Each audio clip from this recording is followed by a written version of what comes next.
안녕하세요. 저는 남편과 사별하고 신발 장사로 한평생 살아온 60대 여자입니다. 신발 도매상들이 모여있는 동대문 신발 골목에서 제 가게를 운영한 지 30년이 넘었죠. 남편 없이 여자 혼자 힘으로 죽을 힘을 다해 일군 사업이 제법 잘 돼서 돈도 많이 벌었습니다. 서울 한복판에 있는 노른자 땅에 4층짜리 건물도 하나 올렸죠. 제 속사정을 모르시는 분들은 저를 보고 돈 걱정 없이 편안하게 노후를 보낼 수 있어 좋겠다고 많이들 부러워하시는데요. 사실 저는 돈이 아무리 많아도 아무런 기쁨도 보람도 없는 사람입니다. 억만금을 줘도 안 아까울 제 아들을 하늘로 먼저 떠나보냈기 때문이죠. 하나뿐인 제 아들은 결혼하고 10년 만에 얻은 정말 귀하디 귀한 자식이었습니다.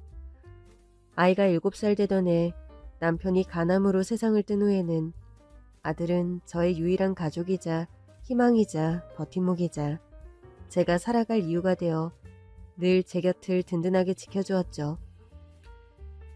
우리 아들이 얼마나 대단한 아들이냐면요.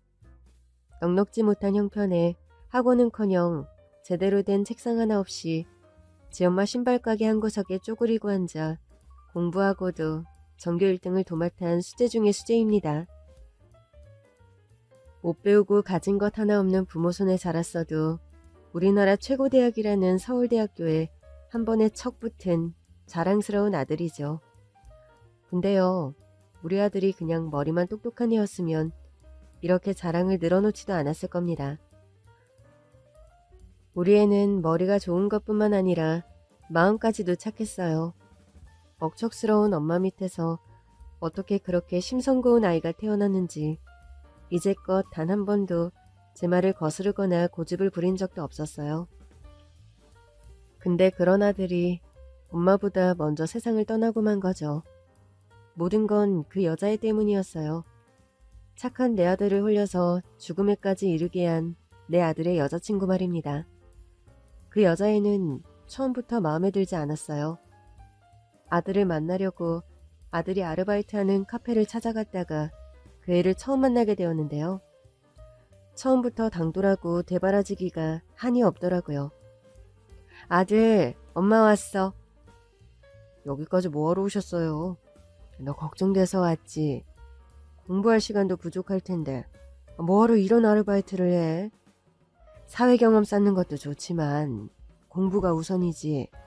요즘 엄마도 돈 잘 벌어. 네가 아르바이트 안 해도 우리 두 식구 하고 싶은 거 하면서 충분히 먹고 살 수 있다고. 아들이 대학에 들어간 이후부터 갑자기 사업이 잘 풀린 덕분에 우리 집은 말 그대로 고생 끝 행복 시작인 상황이었어요. 그런데도 아들은 자기 학비는 자기가 벌고 싶다고 공부하는 바쁜 와중에 카페에서 아르바이트까지 하겠다고 나선 겁니다. 그래도 힘들게 뭐하러 카페에서 일을 해? 알바를 하려면 차라리 과외 같은 걸 하지. 그때였어요. 웬 예쁘장하게 생긴 여자애가 불쑥 끼어드는 겁니다. 오빠는 저랑 같이 일하려고 여기 있는 거예요. 뭐? 아니 아가씨는 누군데? 남의 아들더러 오빠래? 어머니, 안녕하세요. 저 성은 오빠 여자친구 권나리라고 합니다. 엄마, 미리 말씀 못 드려서 죄송해요. 사실 저 여자친구랑 같이 일하고 있어요. 알고 보니 아들이 일한다는 그 카페는 여자친구가 운영하는 카페라더군요. 제 아들은 그 여자애가 사장으로 있는 가게에서 일하고 있던 겁니다. 아직 나이도 어린 것 같은데 벌써 이렇게 번듯한 가게를 차리고 대단하네. 부모님이 도와주신 건가? 아빠는 안 계시고요. 엄마가 차려주신 거예요. 그런데 아들의 여자친구가 너무 놀랄만한 얘기를 하는 겁니다. 어머니, 저요. 앞으로 오빠랑 결혼해서 이 카페 둘이 같이 운영할 거예요. 처음 보는 여자 입에서 결혼 얘기가 나오니까 너무 당황스럽더라고요. 뭐? 결혼? 그런 얘기하기는 아직 너무 이른 것 같은데. 그리고 우리 아들은 생명공학 전공인데 무슨 카페 운영을 해. 지금 그런 얘기 나누는 건 너무 성급한 것 같은데. 앞으로 어떻게 될지도 모르고. 처음 보는 여자애랑 미래에 대한 구체적인 얘기까지는 나누고 싶지 않아서 저는 딱 잘라 선을 긋고 자리에서 일어서려고 했죠. 그런데 제 아들이 그 여자의 편을 들고 나서는 겁니다. 엄마, 나리 말이 맞아요. 우리 결혼하기로 약속했어요. 그리고 둘이서 같이 이 카페 운영해서 크게 키워보려고요. 그게 무슨 소리야? 공부는 어쩌고? 공부를 계속하는 게 제 인생에 별 의미가 없을 것 같아요, 엄마. 사실 학교도 그만두려고 해요. 뭐? 그 어렵게 들어간 학교를 그만둔다고? 고작 여자 하나 때문에? 석사, 박사 따고 유학도 다녀온다며? 생명공학 공부해서 교수 된다며? 그게 네 꿈 아니었어? 고정하세요, 엄마. 살면서 꿈은 얼마든지 바뀔 수 있는 거잖아요. 그래서 지금 네 꿈이 교수에서 커피 장사로 바뀌었다는 거니? 네, 그냥 날이랑 둘이 소박하고 행복하게 살고 싶어요. 그날 무슨 정신으로 집까지 왔는지 모르겠습니다. 쳐다보기도 아까운 귀한 내 아들이 고장 여자애한테 홀려서 공부고 뭐고 다 때려치우겠다고 하니 지금까지 살아온 인생 자체가 통째로 무너져 내리는 것처럼 허무하고 비통한 심정이더군요. 누구보다 믿었던 내 아들이 이렇게 어리석은 선택을 할 줄은 꿈에도 생각을 못했습니다. 저는 그날로 식음을 전폐하고 드러누웠죠. 처음으로 가게도 며칠 문을 닫았어요. 제가 못 일어나고 있으니까 아들이 걱정이 됐는지 와서 들여다보더군요. 엄마, 괜찮으세요? 내가 지금 괜찮게 생겼니? 하나뿐인 아들이 서울대를 때려치우고 카페에서 커피나 타면서 살겠다고 하는데. 성훈아, 다시 잘 생각해봐. 너 정말 어리석은 판단을 하고 있는 거야. 나중에 후회할 거다. 사랑, 지금은 젊은 혈기에 영원할 것 같아도 그것처럼 짧고 허망한 감정도 없다. 엄마, 저는 앞만 보면서 달리는 삶에 지쳤어요. 공부하고 경쟁하고 평가받고 대학 가고 대학원 가고 석사 박사 따고 교수 되면 그 다음은요? 그거 다 하고 나면 행복해지나요? 아들의 절규에 가까운 얘기에 저는 아무 대답도 할 수 없었습니다. 말은 안 했지만 그동안 부모 도움 없이 혼자서 공부하느라 많이 힘들었던 모양이더군요. 엄마, 전 그냥 사랑하는 사람이랑 저만의 행복을 찾고 싶은 거예요. 저 이날 이때껏 단 한 번도 엄마 뜻 거역한 적 없어요. 그러니까 이번만큼은 제 뜻대로 하게 해주세요. 제 인생이잖아요. 아들이 이렇게까지 이야기하는데 더 이상 반대를 할 수도 없더군요. 자식이 행복해지고 싶다는데 그 행복을 막을 부모는 없을 테니까요. 이래서 자식 이기는 부모는 없다고 하는가 봅니다. 그냥 아들 뜻대로 해줄까 하며 슬며시 마음이 풀어지려던 그때 저는 제 두 귀를 의심하는 소리를 듣고 말았습니다. 너무 놀라서 아들한테 몇 번을 되물었었죠. 뭐, 뭐라고? 지금 뭐라고 했어? 아, 제 사주 말이에요. 제 사주는 공부 많이 하면 안 되는 사주래요. 태어나서 지금까지 한 일이라곤 공부밖에 없는데. 정말 웃기죠? 누가 그런 말도 안 되는 소리를 해? 여자친구 어머니가요. 사실은 여자친구 어머니가 무속인이세요. 뭐, 뭐라고? 무속인이라면 무당이라는 얘기야? 예, 저도 몇 번 직접 뵀는데 그렇게 이상한 분은 아니에요. 그냥 평범하세요. 지금 그걸 말이라고 하는 거니? 너 지금 무당 딸이랑 결혼을 하겠다는 얘기야? 전 너무 화가 나고 놀라서 피가 거꾸로 솟구치는 것 같았어요. 그런데 아들은 제가 왜 이렇게 화를 내는지 이해를 못하더군요. 무당이란 건 그냥 직업일 뿐이잖아요. 그걸로 문제 삼으시는 거 전 이해 안 돼요. 무당이 그냥 직업일 뿐이라고? 그게 얼마나 손가락 받는 일인지 알아? 왜 잘난 내 아들이 무당 사위가 돼서 손가락질 당하고 살아야 되냐고. 아무도 손가락질 하지 않아요. 그리고 제가 무당이랑 결혼하는 것도 아니잖아요. 그냥 나리 어머님이 무속인일 뿐이잖아요. 바보야. 무당은 대대로 이어지는 거잖아. 무당 딸도 신내림 받고 무당이 되는 거라고. 지금은 멀쩡할지 몰라도 나중에 갑자기 귀신도 보이고 신병 걸려서 여기저기 아프다가 결국 내린굿 받게 되는 거야. 에이, 그런 게 어딨어요. 그런 건 다 비과학적인 미신이에요. 성은아, 제발 정신 차려. 무당은 보통 사람들이랑 달라. 신을 모시는 거야. 귀신 따라서 좌지우지되는 삶을 살게 되는 거라고. 그러나 아무리 설득을 해도 아들의 결심은 완고했습니다. 마음을 바꿀 생각이 전혀 없더라고요. 저는 최후의 수단을 쓸 수밖에 없었습니다. 끝까지 네 고집대로 할 거면 이 엄마 죽이고 가라. 엄마, 그게 무슨 말씀이세요? 너 그 무당 딸이랑 결혼하면 엄마는 약 먹고 콱 죽어버릴 거야. 아들이 잘못된 길로 들어가는 걸 그냥 보고만 있으라고? 나는 너 잘못되는 꼴은 못 봐. 차라리 죽는 게 낫지. 엄마, 제발 무턱대고 반대만 하지 마시고 나리 한 번만 제대로 만나주세요. 네? 필요 없어. 너 엄마 죽는 꼴 보기 싫으면 당장 그 여자랑 헤어져. 제가 죽어버리겠다고 독하게 나오니까 아들이 포기한 듯 아무 말도 없이 밖으로 나가버리더군요. 저는 그 여자랑 정리하려고 나가는 줄 알았죠. 그런데 그렇게 말도 없이 나간 아들이 그날 저녁 집에 돌아오지 않는 겁니다. 전화도 되지 않고요.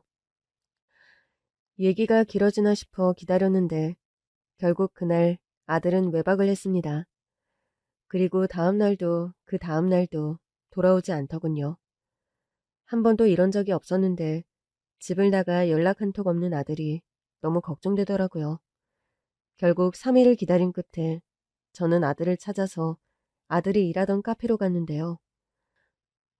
이상하게도 카페 문이 닫혀 있는 겁니다.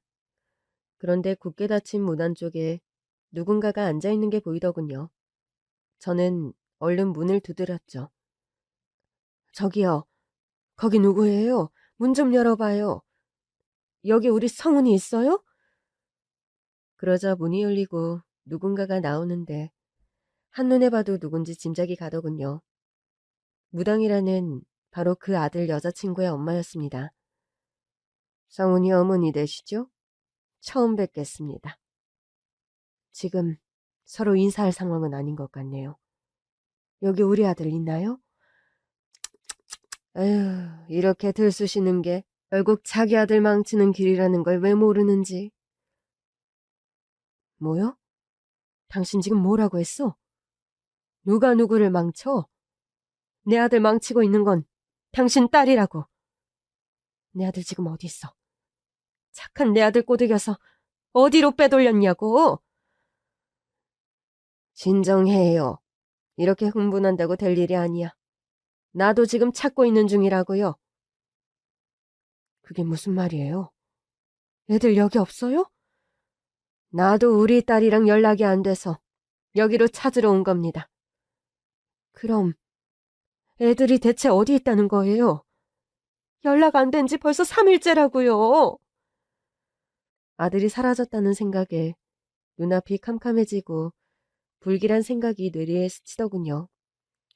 제가 자식한테 약 먹고 죽어버리겠다고 모질고 독한 소리를 해서 우리 아들이 저를 피해 영영 숨어버린 건 아닌지 너무 겁이 났습니다.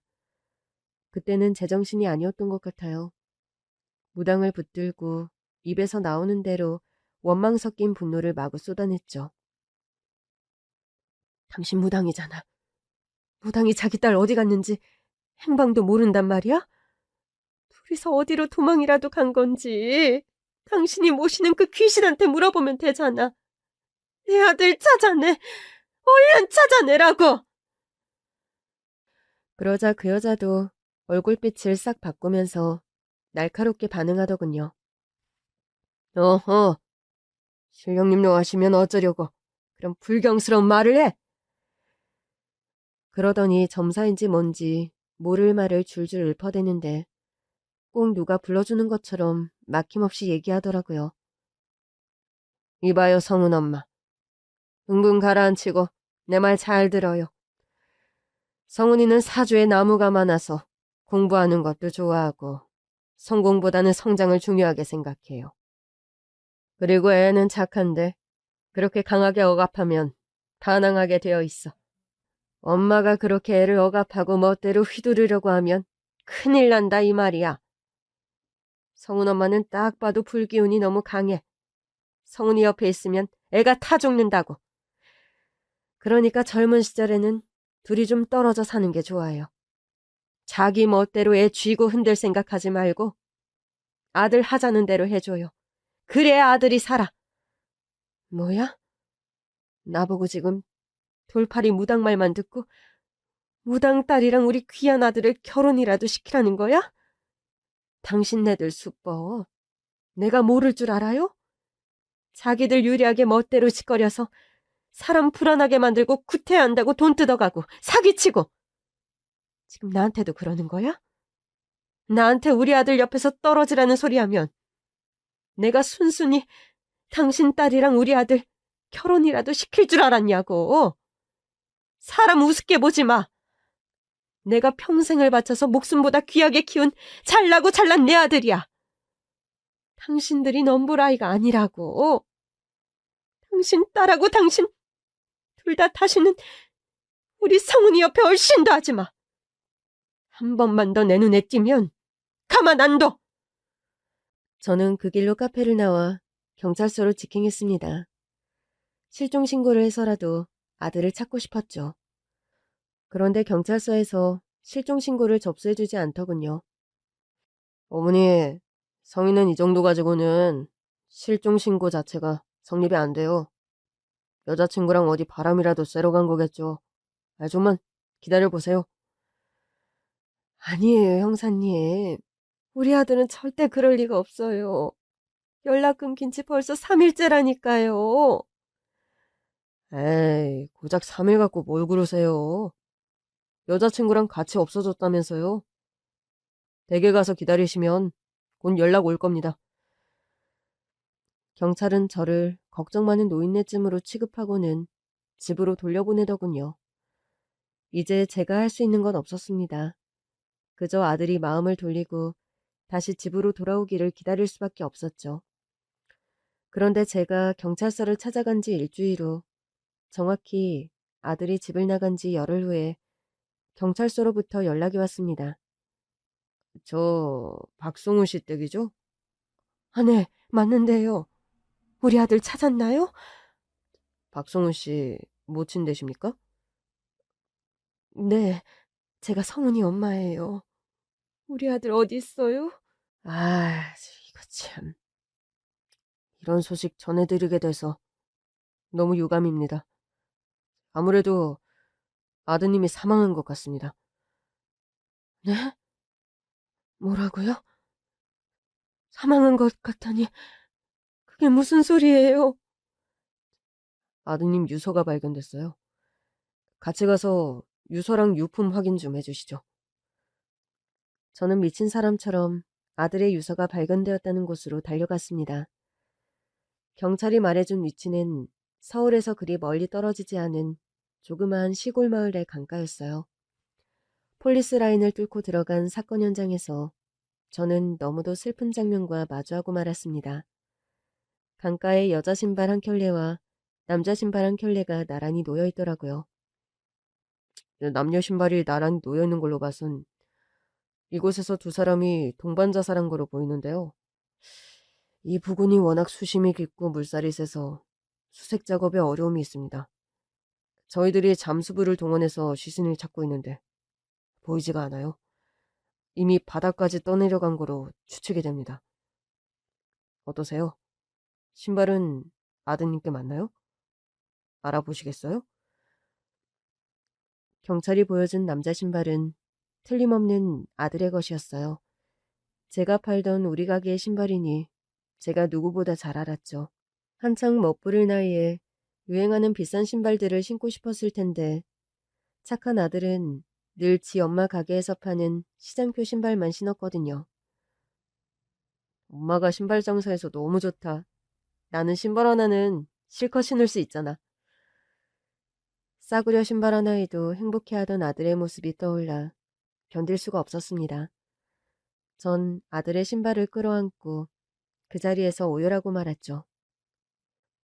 신발은 실컷 신을 수 있어서 좋다더니 신발만 벗어놓고 어딜 간 거니? 그거 하나 덜렁 남겨놓고 가면 이제 엄마는 어떻게 살라고? 왜 이렇게 무서운 선택을 해, 이 무정한 놈아?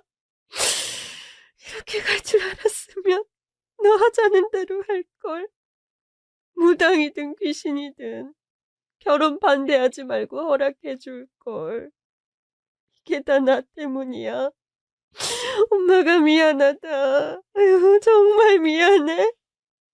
전 그렇게 허무하게 아들을 떠나보내고 말았습니다. 시신도 찾지 못해 생전에 아들이 즐겨 입던 옷과 대학교 전공서적 몇 개를 가지고 시신 없는 장례식을 치러야 했죠. 유서는 읽어볼 엄두도 나지 않아서 장례를 치르고 한참 후에야 겨우 읽어볼 수 있었는데요. 유서에는 엄마께 큰 상처를 드려서 죄송하다. 그래도 여자친구와 헤어질 수는 없어 저 세상으로 함께 떠난다. 너무 슬퍼하지 말고 자신의 몫까지 남은 인생 행복하게 사셨으면 좋겠다. 나중에 꼭 다시 만나자고 쓰여있더군요. 유서를 읽으면서 몇 번을 까무러쳤는지 모릅니다. 흔히들 자식 잃은 슬픔을 창자가 끊어지는 아픔에 비유하잖아요. 그 고통은 정말 당해보기 전에는 절대 알 수 없는 온몸이 갈갈이 찢기는 고통 그 자체였습니다. 아들은 유서에서 자신의 몫까지 행복하게 살아달라고 했지만 저는 이미 살아도 산 목숨이 아니었고 지옥에 떨어져 끝없이 고통스러운 형벌을 받는 망자처럼 하루하루를 죽지 못해 살았습니다. 그래도 사람이 죽으라는 법은 없는지 이 끔찍한 고통 속에서 저를 다독이고 일으켜준 고마운 사람들이 있었는데요. 그건 바로 저의 아랫동서와 동서의 아들인 조카였죠. 성훈이가 그렇게 허망하게 세상을 떠나고 남편 자식을 전부 앞세운 박복한 제 곁에 남은 유일한 가족이 바로 동서와 조카였어요. 저와는 피 한 방울 안 섞인 관계지만 장례식장에도 제일 먼저 달려와 줬습니다. 형님, 아우 우리 형님 불쌍해서 어쩌나. 아니 이 집안 남자들은 왜 이렇게 명줄이 짧대요? 아주버님 가셨지, 우리 남편도 갔지. 장손인 성훈이마저 이렇게 허망하게 가다니. 이제 남은 건 우리 아들 하나네. 아니, 성훈이 걔는 어떻게 이렇게 생목숨을 끊어? 혼자 남은 엄마는 어떻게 살라고? 어려서부터 형님이 자식 자랑을 그렇게 하더니 이게 다 귀신이 시샘을 해서 이렇게 된 거라고요. 어우, 듣기 싫어. 내 앞에서 귀신이니 뭐니 그런 얘기는 앞으로 입 밖으로 꺼내지도 마. 아유, 맞다. 성훈이가 누구 때문에 이렇게 됐는데 이게 다 무당 딸 때문인데. 아유, 내 입 방정 맞은 입 좀 보라니까요. 그나저나 성훈이 얘는 서울대생이 왜 그렇게 바보 같은 짓을 저질렀대요. 아주 헛똑똑이라니까. 실속은 우리 아들이 더 있었네. 누가 헛똑똑이야? 아유, 내 잘난 아들. 아유, 내 불쌍한 아들. 형님, 모질게 떠난 성훈이는 있고 이제 우리 성철이 의지하면서 사세요. 서울대 들어간 잘난 자식이 다 무슨 소용이야. 축구 없는데. 품어내 자식이 최고지. 안 그래요?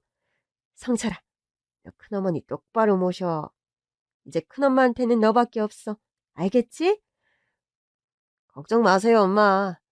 엄마랑 큰어머니 두 분 다 제 엄마다 생각하고 제가 잘할게요. 큰어머니, 너무 슬퍼하지 마세요. 그렇게 아들을 잃고 10년의 세월이 흘렀습니다. 10년 동안 다른 건 못해도 아들을 기억하기 위해서 성훈이 제사는 꼬박꼬박 지내왔는데요. 그때도 동서는 한 번을 빠지지 않고 와서 도와주더군요. 말은 좀 밉살맞게 해도 지난 10년간 혼자 남은 제 곁을 지켜준 한결같이 고마운 사람이었죠. 특히 우리 아들 10주기에는 웬일로 조카 성철이까지 와주어서 제가 한결 덜 외로웠어요. 큰어머니 잘 지내셨어요? 성철이 오랜만이다. 성훈이 10주기라고 왔구나? 고맙다. 너무 고마워. 아유 형님, 요즘 세상에는 부모 제사도 다들 안 지낸다고 하던데 우리도 이제 자식 제사 그만 지냅시다. 뭐? 그러다 우리 성훈이 배고프면 어떡해. 1년에 한 번 내 아들 배 굶지 말라고 밥 한 끼 차려주는 건데 그것도 못하게 해? 아니 뭐 원래 죽은 자식 제사는 안 지내는 거라고 하잖아요. 제사 지내는데 무슨 법칙이 있어? 나 하고 싶은 대로 하면 그게 법칙이지. 안 그래? 하여간 아유, 우리 형님 못 말린다니까. 근데요. 이제 세월이 10년이나 지났으니까 하는 말인데 그때 그 무당 말이에요. 성훈이 여자친구 엄마라는 사람. 그 여자 얘기는 또 왜 꺼내? 그 여자가 용하기는 용했어. 안 그래요? 따지고 보면 그 여자 말이 다 맞았잖아. 형님이랑 성훈이랑 떨어져 있어야지. 같이 붙어 있으면 성훈이 죽는다고 그랬다면서요? 맞긴 뭘 맞아? 부모 자식 간에 천륜을 끊어놓으려고 수작질 부린 거지. 처음부터 우리 성훈이하고는 마주치지도 말았어야 될 악연이라고. 아니 그래도요. 난 자꾸 그 무당이라도 찾아가서 물어보고 싶어요. 형님 살릴 방도가 있는지 없는지. 나 살릴 방도를 왜 무당한테 가서 물어봐? 병원에 가서 의사한테 물어야지.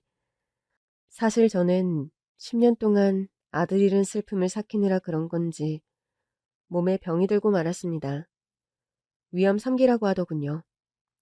작년에 암덩어리를 제거하는 수술을 하고 항암 치료까지 했는데 혹시 다른 곳에 전이 될까봐 마음을 놓을 수 없는 상태였죠. 암세포 완전히 소멸시키는 부적을 써달래든지 아니면 굿을 한번 하든지. 나는 엄마도 용한 무당한테 굿 한 번 받고 암 완치 판정 받았대잖아요. 아유 듣기 싫어. 무당의 무자도 내 앞에서 꺼내지 마. 무당이라면 아직도 치가 떨리는 사람이야 내가. 근데 하물며 그 여자를 만나라고? 내 아들 잡아간 그의 엄마를 다시 만나면 내가 무슨 짓을 할지 나도 몰라. 그러니까 동서, 괜히 쓸데없이 나 위한답시고 일 벌리지 마. 알았어? 아유 알았어요 형님.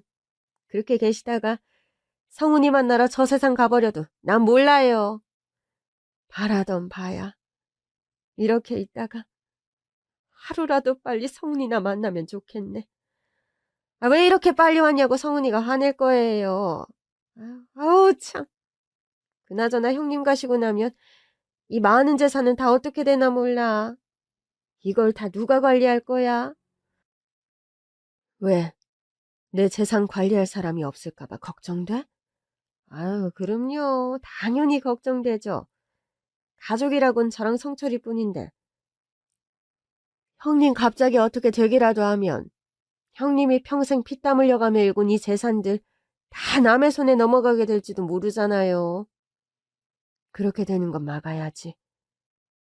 자네랑 성철이한테는 그동안 신세진 것도 있고 하니 두 사람 섭섭지 않게 해줄 거야. 걱정 말고 있어.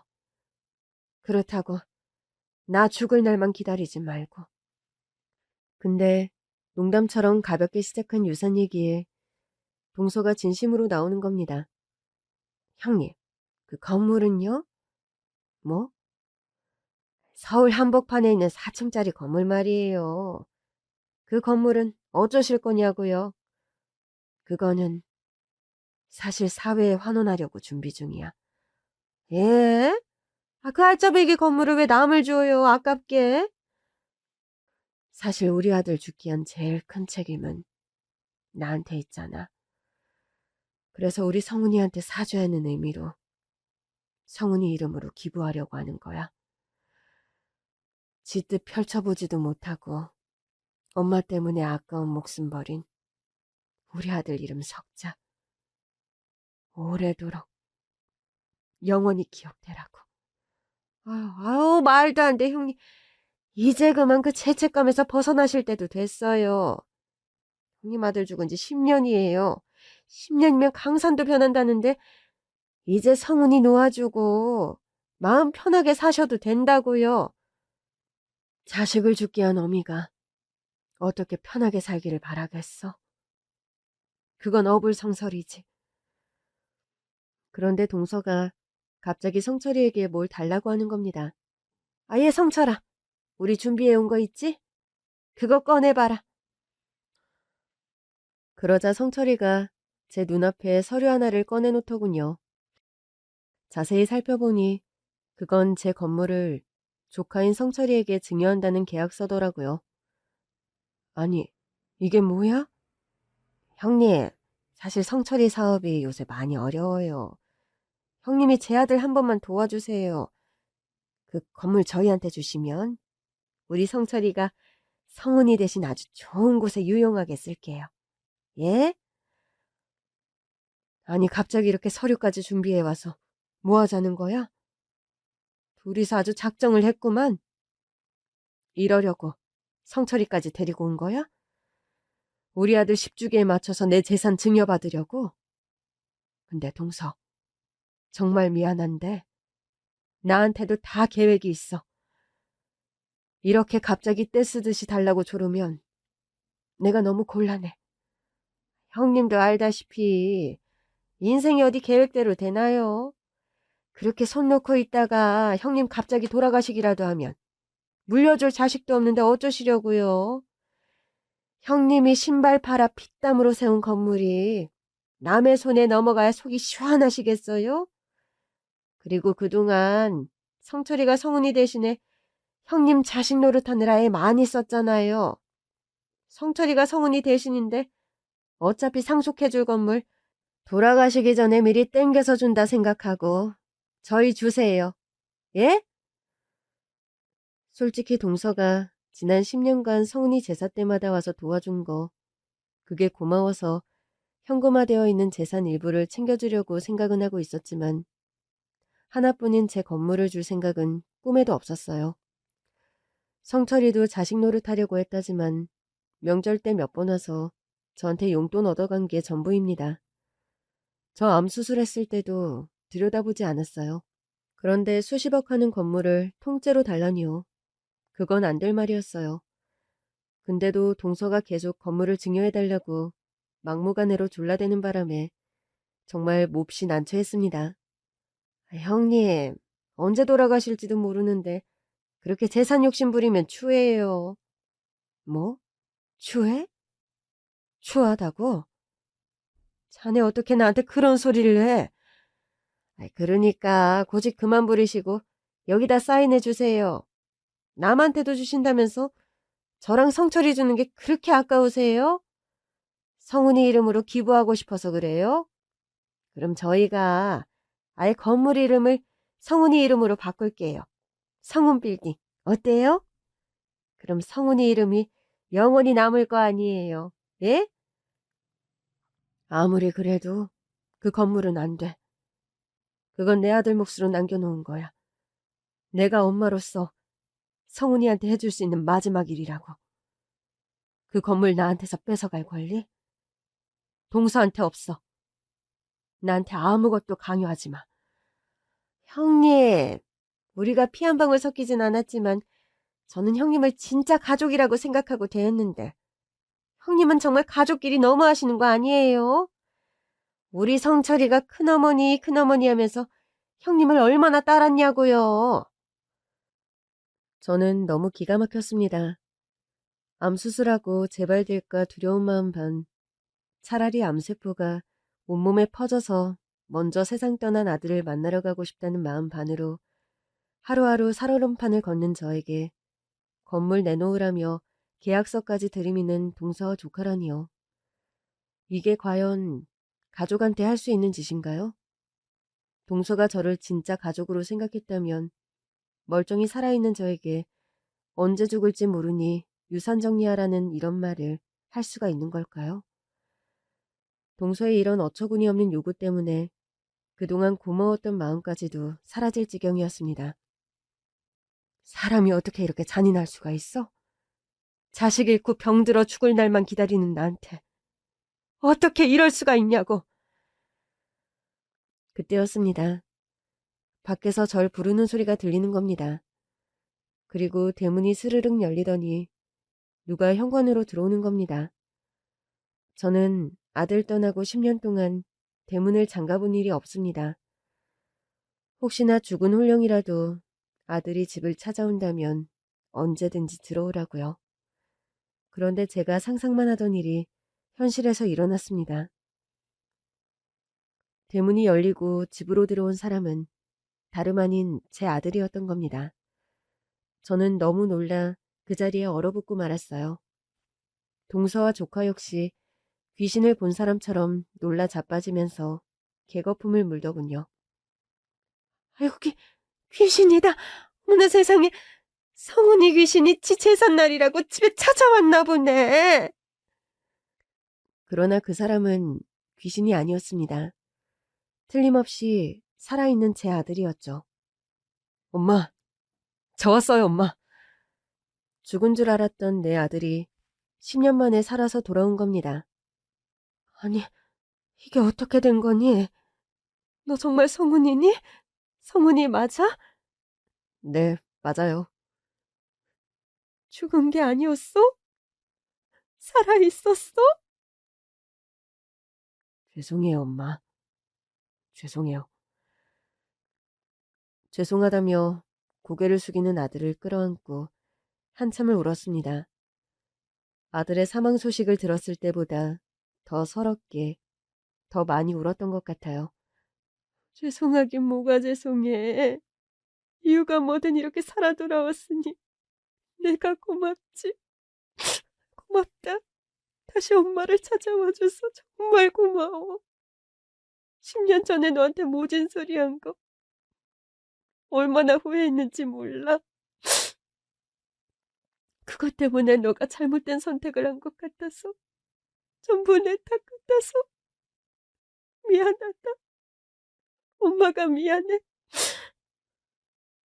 그렇게 한참을 울고 난 뒤에야 이게 어떻게 된 일인지 자초지종을 들을 수 있었는데요. 아들이 들려준 얘기는 너무나 충격적이었습니다. 엄마가 너무 완강하게 반대를 하셔서 괴로웠어요. 게다가 제가 나리하고 헤어지지 않으면 엄마가 약 드시고 세상을 떠난다고 하시니까.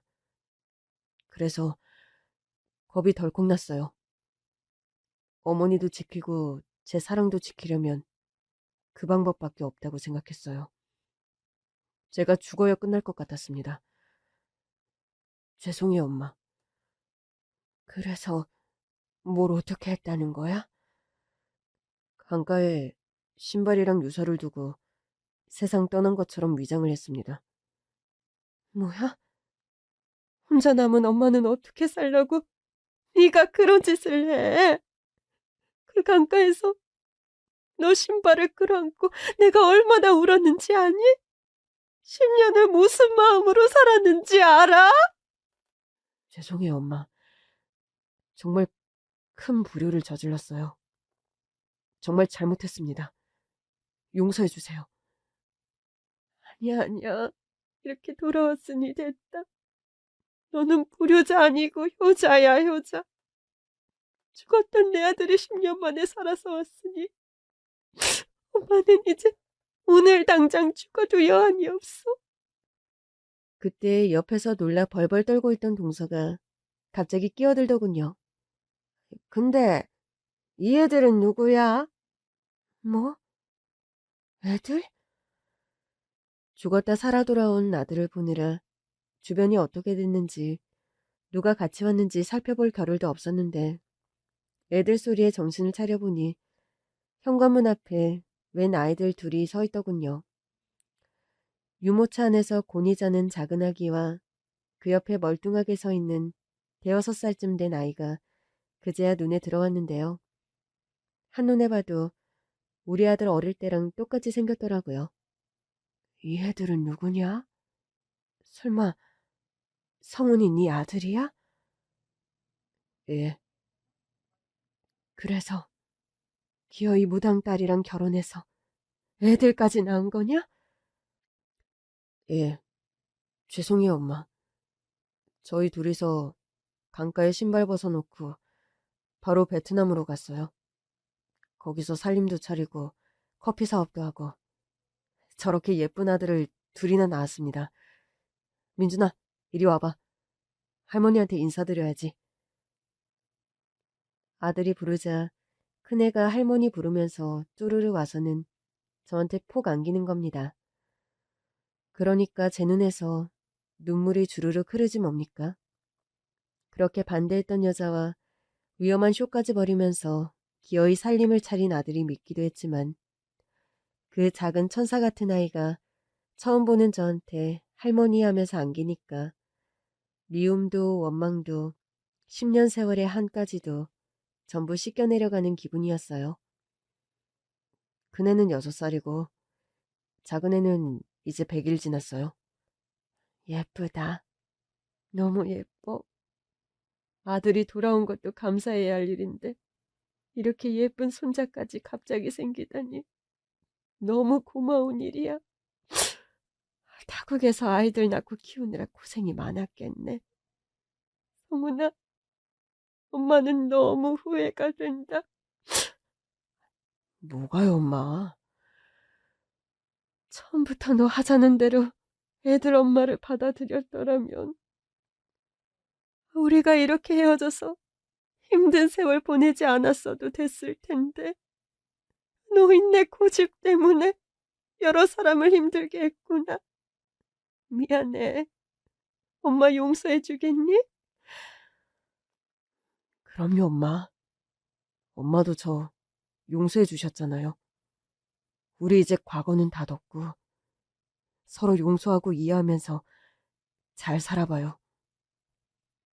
그래, 그러자. 근데 애들 엄마한테도 정식으로 사과를 하고 다시 시작하고 싶어. 무당 딸이라고 반대했던 거 전부 다. 애들 엄마 지금 어디 있니? 왜 같이 안 왔어? 같이 안 온 게 아니고 못 왔어요, 엄마. 애들 엄마 얘기에 흔들리는 아들의 눈빛을 보면서 갑자기 너무 불안해지더군요. 왜? 어디가 아파? 우리 나리가 둘째 낳다가 그만 하늘로 갔어요, 엄마. 뭐? 그게 정말이야? 애들 엄마가 이 세상 사람이 아니라는 거야? 예. 둘째 살리고 자기 혼자 저 세상으로 갔네요. 아들은 두 아이를 끌어안고 오열하기 시작했습니다. 저 역시 너무나 충격적인 현실에 말문이 막히고 눈물이 뚝뚝 흐르더군요. 이렇게 소중한 두 손자만 남겨주고 떠난 며느리. 시어머니로서 단 한 번도 따뜻하게 대해준 적 없지만 고맙고 미안한 마음에 사죄의 눈물을 한참 쏟았죠. 근데 저랑 아들이 너무 서럽게 울고 있으니까 동선의 모자는 끼어들지도 못하고 뻘쭘하게 있다가 건물증여 계약서를 챙겨서는 슬그머니 달아나대요. 끝까지 밉살 맞은 말 한마디를 보태면서 말이죠. 형님, 진짜 아들도 나타나셨으니 이제 우리는 필요 없겠네. 우린 가요. 그래도 성훈이 없을 때 형님 챙긴 사람이 누군지 잊지 말아요. 아까 우리 목도 생각하고 있다고 했죠? 오늘은 정신이 없어서 그냥 가는데요. 저 그거 받으러 다시 올 겁니다. 성철아, 가자. 저는 그 길로 며느리의 엄마인 그 무당, 아니죠. 아들과 며느리가 정식으로 결혼을 하고 아이까지 낳았으니 이제 사부인이 되겠네요. 사부인을 만나러 갔습니다. 사부인은 손님을 받아 점사를 봐주던 신당을 정리하고 산속 깊은 곳에서 조용히 혼자 살고 계시더라고요. 예전에 봤을 때는 좀 섬뜩한 기운이 느껴졌었는데 10년 세월 동안 한결 차분해진 것이 약간 도인 같은 분위기를 풍기더군요. 애들 소식 들으셨죠? 얼마나 비통하십니까, 사부인. 그동안 제가 우리 며느리한테 잘못한 일도 있고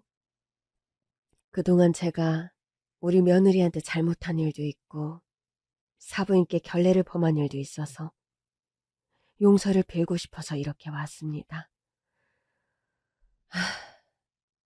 10년 전에 이미 죽은 거로 생각하고 있던 아이예요.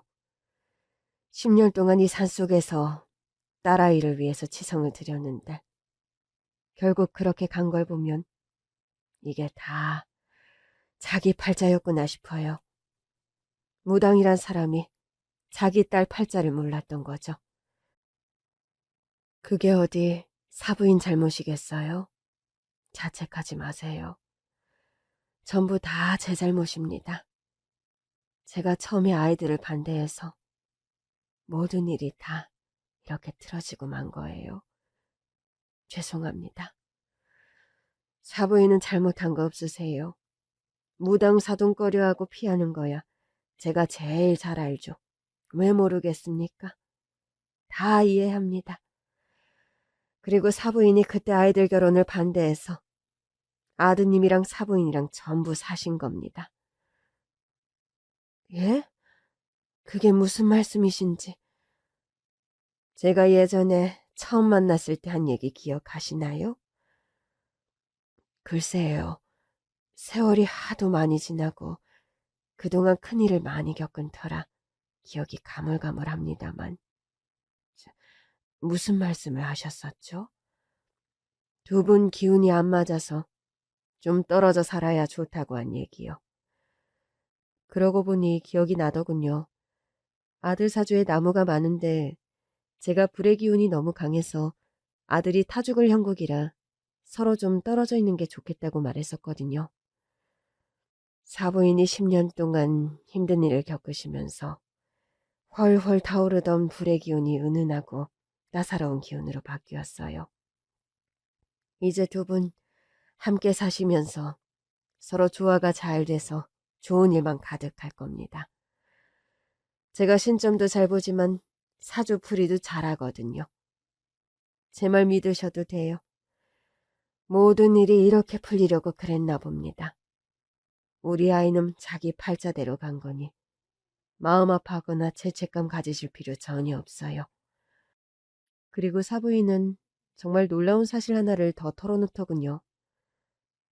사실 따지고 보면 일이 이렇게 된 건 전부 다 제 잘못이거든요.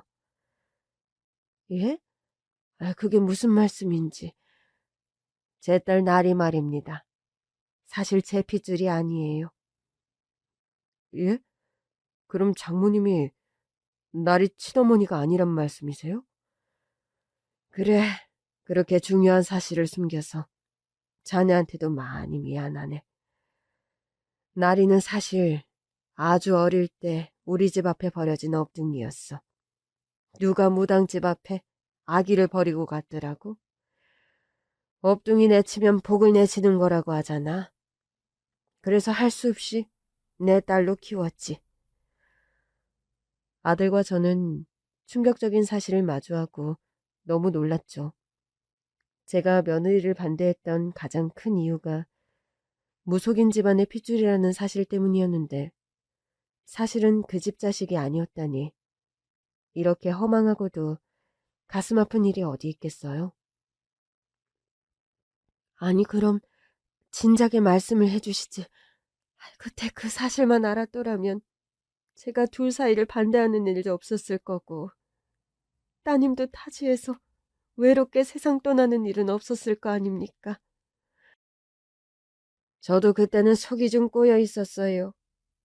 무속인 딸이라고 덮어놓고 반대를 하시니 왠지 더 진실을 밝히기 싫더라고요. 게다가 저를 친엄마로 철석같이 믿고 있는 나리한테 상처 주고 싶지는 않았어요. 버려진 아이라고 하면 충격받을까봐 계속 숨겨왔었거든요. 여러 가지 상황들이 꼬이고 꼬여서 도달한 오늘의 현실이 너무 혼란스러웠고 과거의 모든 순간이 후회되더군요. 정말 이 모든 게 신의 장난이라고밖에는 설명되지 않더라고요. 사부인은 제 속마음을 읽기라도 한 것처럼 절 위로하더군요. 인간의 머리로는 설명할 수도 이해할 수도 없는 게 신의 뜻이에요.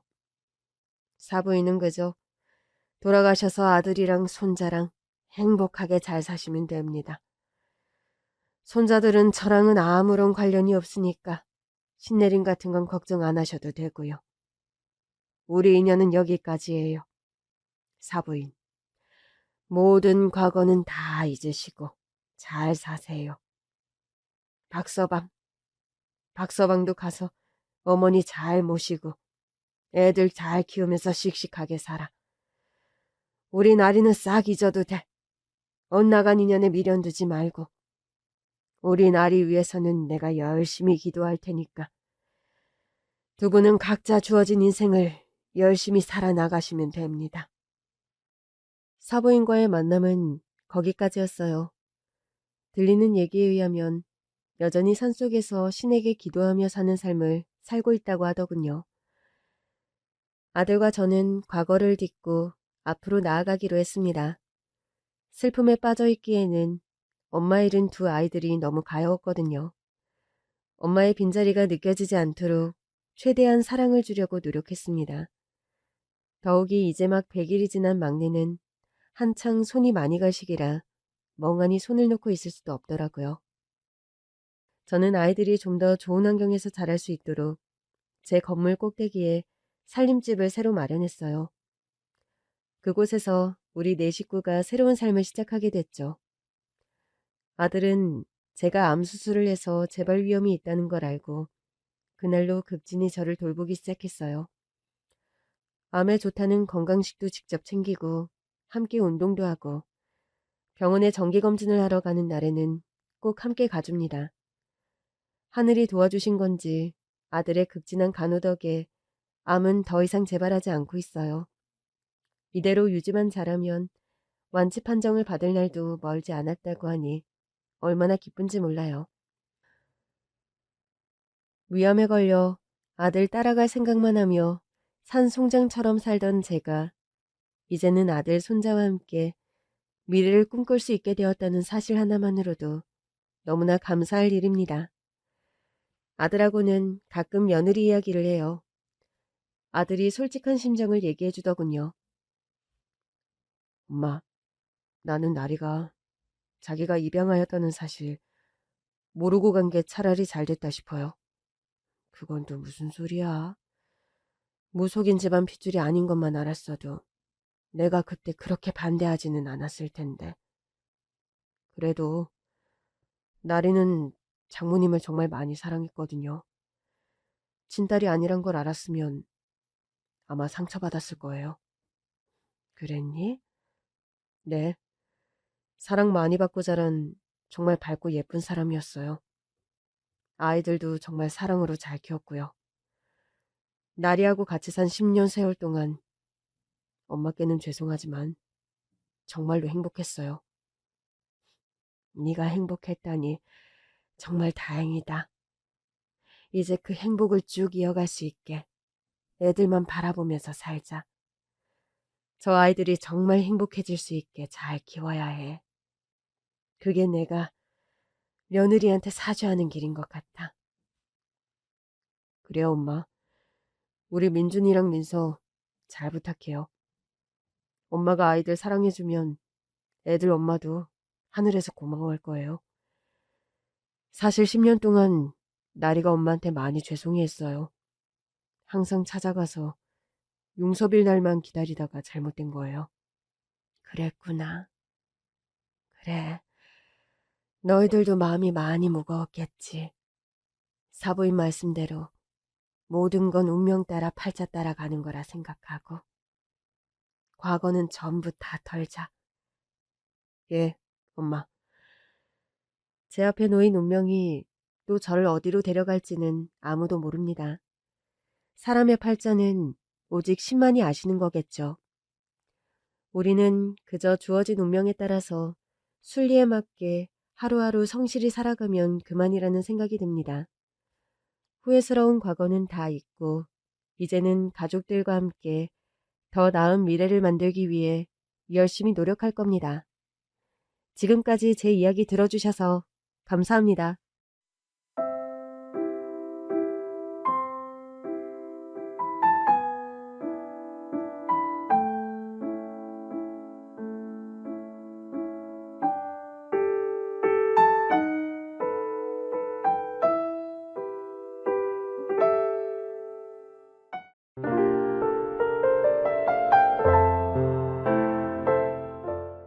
안녕하세요. 전 50대 후반의 여성입니다.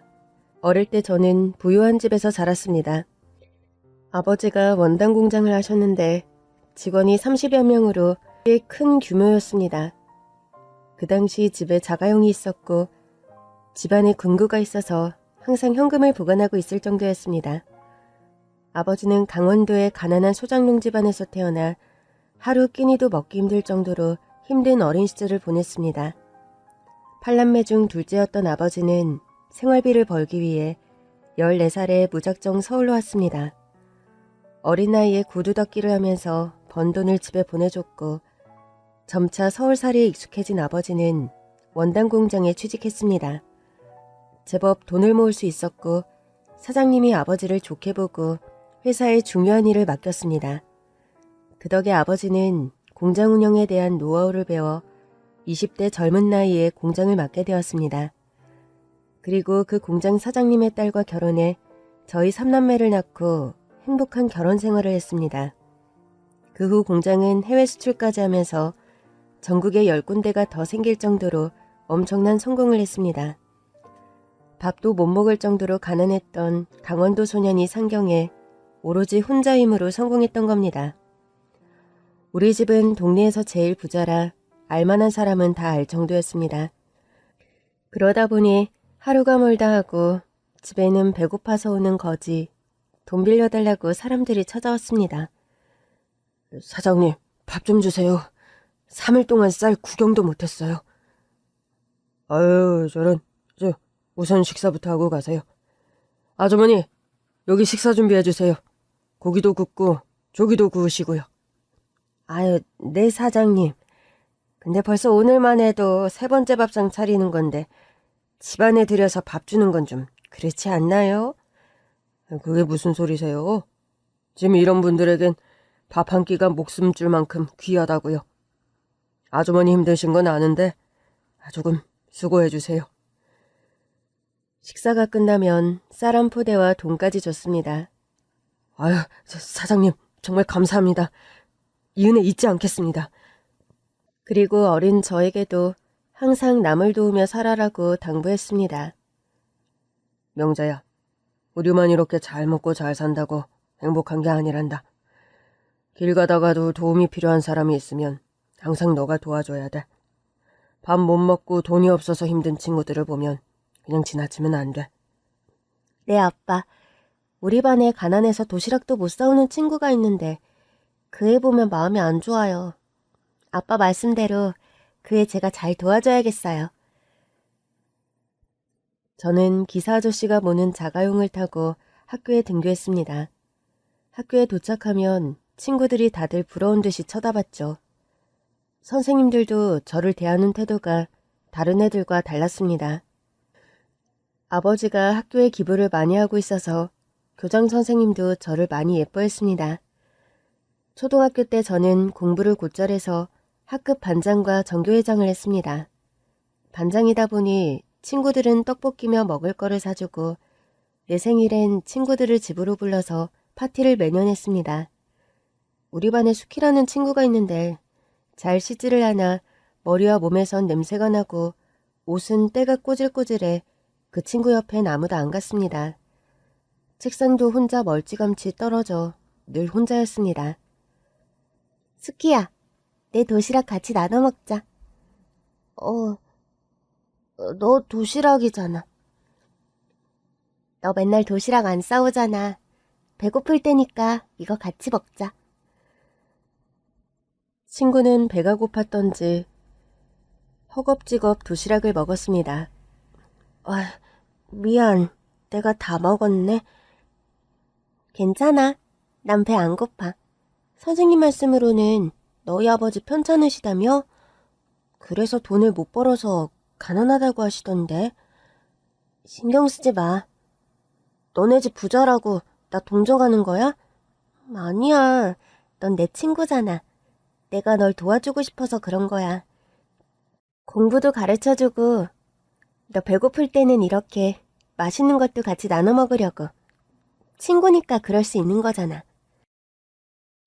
전 수키와 친해져서 방과 후에 남아서 수키에게 공부를 가르쳐주고 문방구에 가서 학용품도 사주고 떡볶이도 같이 먹으며 수키에게 도움을 주고 싶었습니다. 그리고 아버지에게 부탁해 수키 아버님 병원비도 대줘 수술 후 수키 아버지는 완쾌하셨습니다. 명자야, 정말 고마워. 너 때문에 아빠가 건강해지셔서 취직도 하셨어. 너가 우리 집 살린 거야. 잘됐다. 이제 너 고개 숙이고 다니지 말고 친구들과 말도 하고 친하게 지내. 너가 씩씩해야 너네 부모님도 힘이 나서 더 열심히 돈 벌 거 아니야. 초등학교 내내 스키와 단짝으로 붙어 다녔고 중학교, 고등학교에 가서도 늘 함께였습니다. 고등학교 1학년 때 어느 날 갑자기 법원에서 왔다며 사람들이 집 안으로 들이닥쳤습니다. 이봐요, 지금 뭐 하시는 거예요? 아니, 빨간 딱지는 왜 붙이는 거냐고요? 사람들은 아무런 설명 없이 가구에 빨간 딱지를 붙이고 나갔습니다. 헐레벌떡 집으로 뛰어온 아버지는 집안을 살펴보더니 여보, 미안해. 내가 수십 년간 믿었던 지인한테 배신당해서 그만 모든 걸 다 잃었어. 회사도 넘어가고 집도 경매로 넘어갔어. 아니, 갑자기 그게 무슨 소리예요? 그 많던 재산이 지금 하나도 없다고요?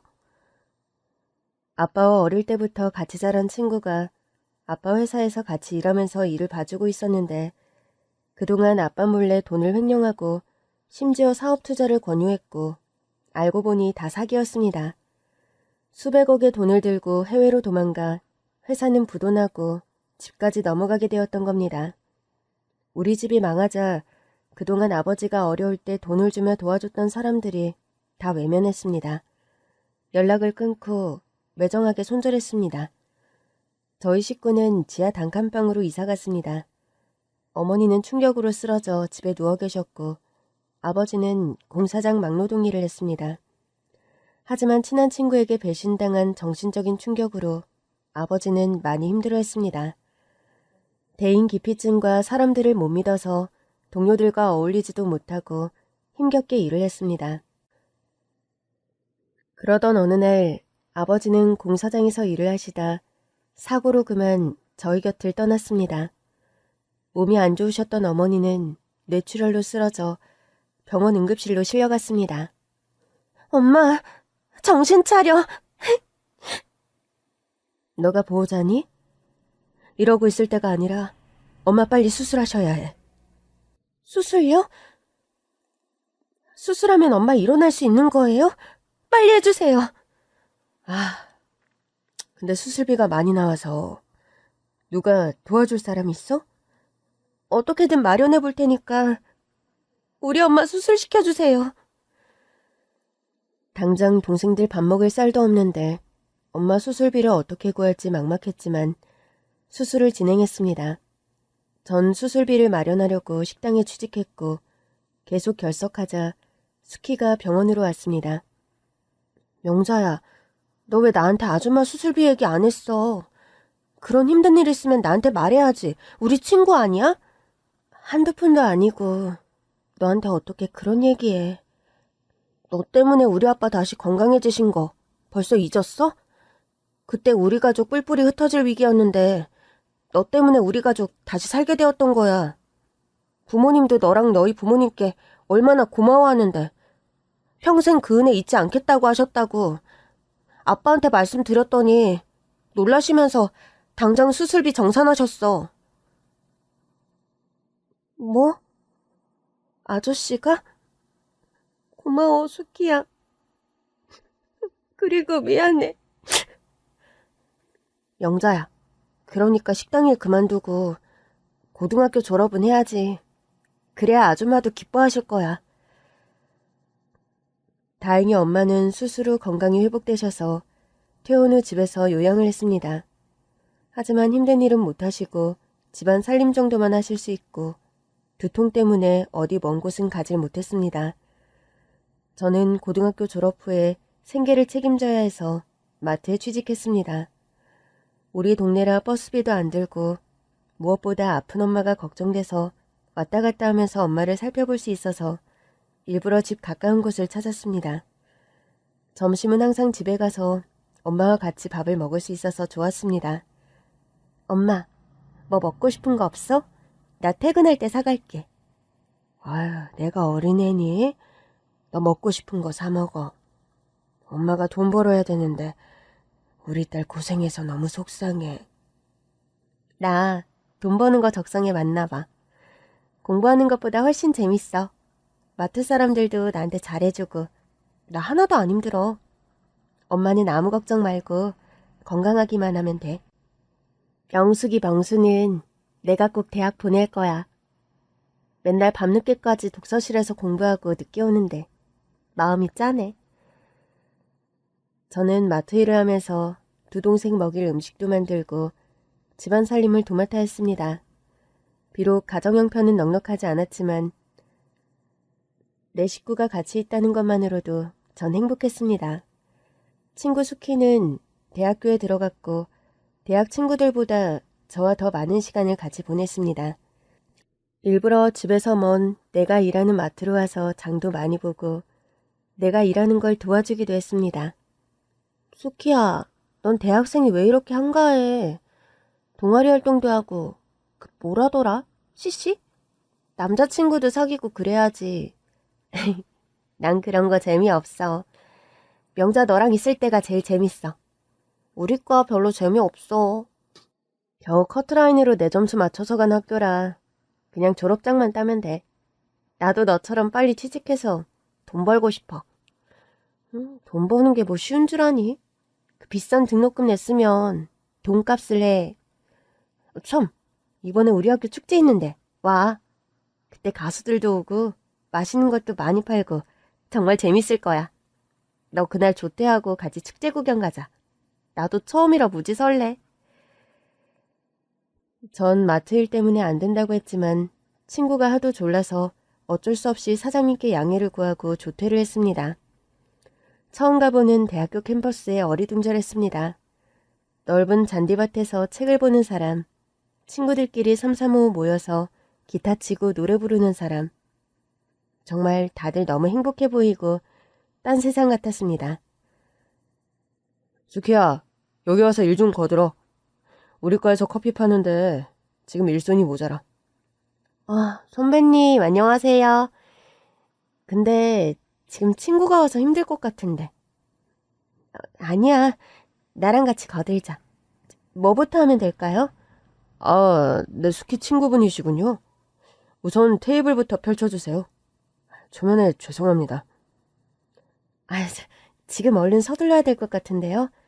사람들이 몰려오고 있어요. 그래. 나랑 얼른 테이블 펼치자. 수키 선배라는 남자분은 호감형의 외모에 친절해서 여학생들이 힐끗힐끗 보면서 일부러 커피를 사러 우리 부스로 들어오는 게 느껴졌습니다. 지역 선배, 학교에서 워낙 인기가 많아서 다들 선배 얼굴 보려고 저렇게 오는 거야. 집도 잘 살고 외모도 훈훈하지. 뭐 하나 빠질 게 없는 완벽남인 거지. 그래? 참 좋은 분 같아. 그렇게 밤늦게까지 같이 커피 장사를 도왔고 매상이 엄청 많았습니다. 우와, 오늘 매출이 어마어마한데? 이게 다 명자 씨가 잘 도와주신 덕분이에요. 한 3명 몫을 혼자서 다 하셔서 깜짝 놀랐어요. 이거 오늘 수고하신 수고비입니다. 아니에요. 저 돈 받자고 일한 거 아니에요. 오늘 대학교라는 것도 처음 와서 대학 문화도 느껴보고 너무 행복했어요. 그리고 우리 수키 앞으로도 잘 부탁드립니다. 다른 학교 다니시는 게 아니었군요. 그럼 오늘 일하신 수고비는 제가 꼭 갚고 싶으니까 조만간에 학교로 오세요. 저희 학교 식당밥이 정말 맛있는데 제가 사드릴게요. 며칠 후 저는 휴문날에 수키와 같이 선배를 만나 학교 식당에서 같이 밥도 먹고 학교 구경을 하며 즐거운 시간을 보냈습니다. 그리고 그 후에도 몇 번을 더 만났고 남자는 제게 고백을 했습니다. 명자야, 난 사실 새어머니 밑에서 자라서 엄마 정을 잘 모르고 컸어. 내 이상형이 내 아내는 집에서 아이를 잘 키우고 부모님 잘 모시고 그런 가정적인 여자였으면 하고 바랬거든. 널 처음 봤을 때 너가 그런 사람이라는 생각이 들더라. 너랑 평생 같이 살고 싶어. 저도 남자가 좋았지만 저와 다른 부류의 사람이라는 생각에 제 감정을 숨겼던 겁니다. 남자의 부모님은 두 분 다 대학 교수시며 엄청난 재력가였습니다. 고등학교만 졸업하고 가난한 저를 며느리로 받아들인다는 게 쉽지 않은 게 당연할 거라 생각했습니다. 하지만 남자친구의 설득 끝에 결국 결혼을 허락해 주셨습니다. 시부모님은 교양 있고 자상하신 분들로 저에게 혼수 준비 안 해와도 된다며 몸만 시댁으로 들어갔습니다. 남편은 대학 졸업 후 식품회사의 연구원으로 취직했습니다. 결혼 후 연년생으로 두 아들을 낳고 저는 육아와 살림에 전념했습니다. 남편은 실력을 인정받아 빨리 승진을 했고 회사 퇴사 후에 레스토랑 사업을 시작했습니다. 사업은 승승장구했고 전국의 프랜차이즈 매장이 100여 개가 될 정도로 큰 성공을 거뒀습니다. 두 아들은 강남 대치동에서 엘리트 코스를 밟으며 잘 자랐고 유학을 갔다 온 후에 본격적으로 남편 회사에 들어가서 같이 사업을 도왔습니다. 큰아들은 이사로 취임해 남편 회사를 물려받기 위한 야망이 큰 반면 둘째 아들은 레스토랑 아르바이트를 하면서 실무 경험을 쌓으며 한 단계씩 회사 일에 적응해 갔습니다. 어머니, 영식이 힘들게 레스토랑 점장하고 있는 거 보면 좀 답답해요. 본사로 들어와서 편하게 일하면 좋은데 어머님이 설득 좀 해주세요. 형 말은 잘 안 들어요. 그 녀석 고집이 황소고집이라니까요. 둘째가 너랑 성격이 좀 다르잖니.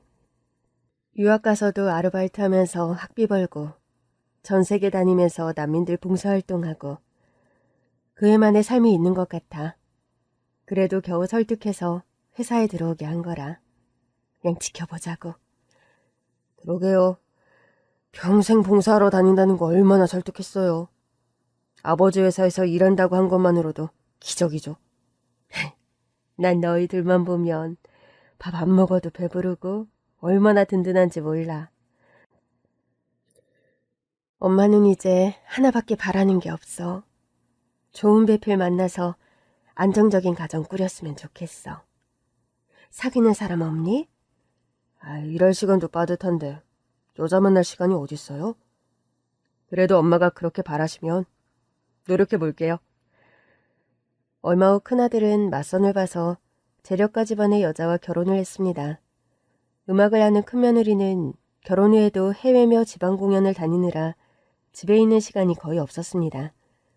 그 문제 때문에 신혼 때 큰아들과 큰며느리는 다투는 일이 잦았습니다.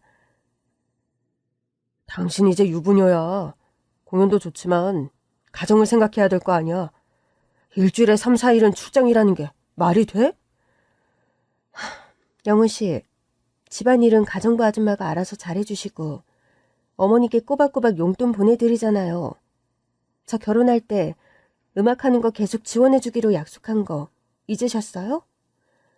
그래도 당신은 맏며느리인데 어머니 집에 자주 놀러가서 같이 밥도 먹고 챙겨드려야 하잖아. 제가 집안일만 하는 가정주부도 아니고 그건 어머님이 이해해 주셔야죠. 큰며느리는 제 생일 때도 해외 공연하느라 참석을 못했습니다. 엄마, 형수님 너무하신 거 아니에요? 어떻게 엄마 생신날에 전화 한 통이 없어요? 바빠서 그런 거지. 비행기 타고 공연 다니는 게 얼마나 힘들겠니. 난 그것보다 빨리 손주를 보고 싶은데 저렇게 몸이 힘들어서 아이는 가질 수 있을지 걱정이 되네. 얼마 후 큰며느리는 임신을 했고 아들을 출산했습니다. 큰아들이 혼자 아이 육아를 할 정도로 정말 행복해했습니다. 며느리는 산후조리가 끝나자마자 연주회를 할 정도로 여전히 바쁘게 지냈습니다. 아이가 2살이 되었을 쯤 몸에 이상이 있다는 걸 알게 되었습니다. 눈에 초점이 없고 행동하는 게 부자연스러웠습니다. 병원에 갔더니 선천성 장애로 지능이 일반 아이들보다 떨어졌습니다. 큰며느리는 장애를 가진 아들을 돌보는 걸 버거워했고 육아 문제로 큰아들과 자주 다퉜습니다. 당신 정우 혼자 두면 안 되는 건 몰라? 어떻게 정우 혼자 두고 외출할 수가 있어? 오늘 오케스트라 협연 때문에 담당자들과 중요한 미팅이 있는데 아줌마는 집에 급한 일이 있다고 못 나온다고 하지. 어떻게 해?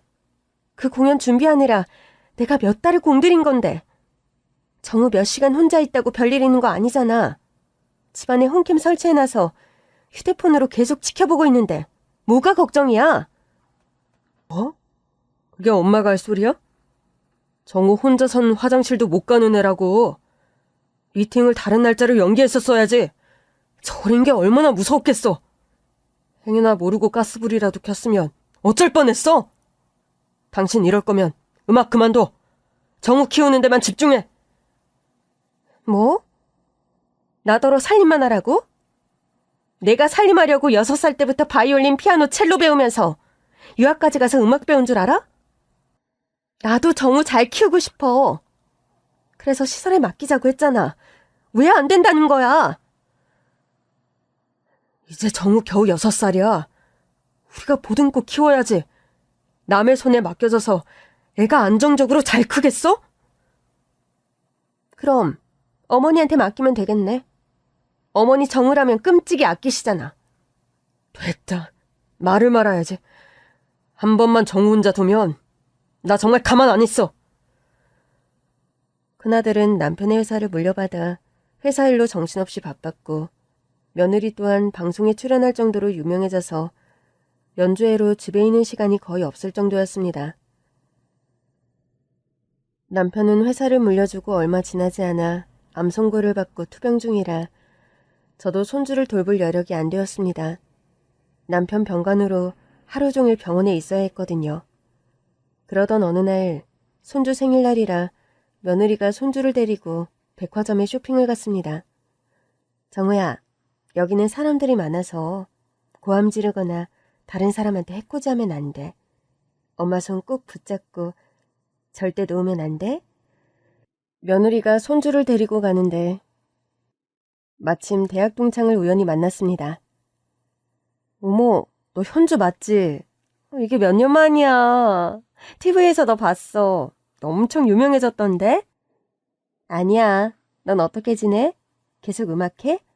아니, 난 결혼하고 집에 눌러 앉았어. 시댁에서 손주 키우며 살림만 하래. 아, 너 실력이 아깝다.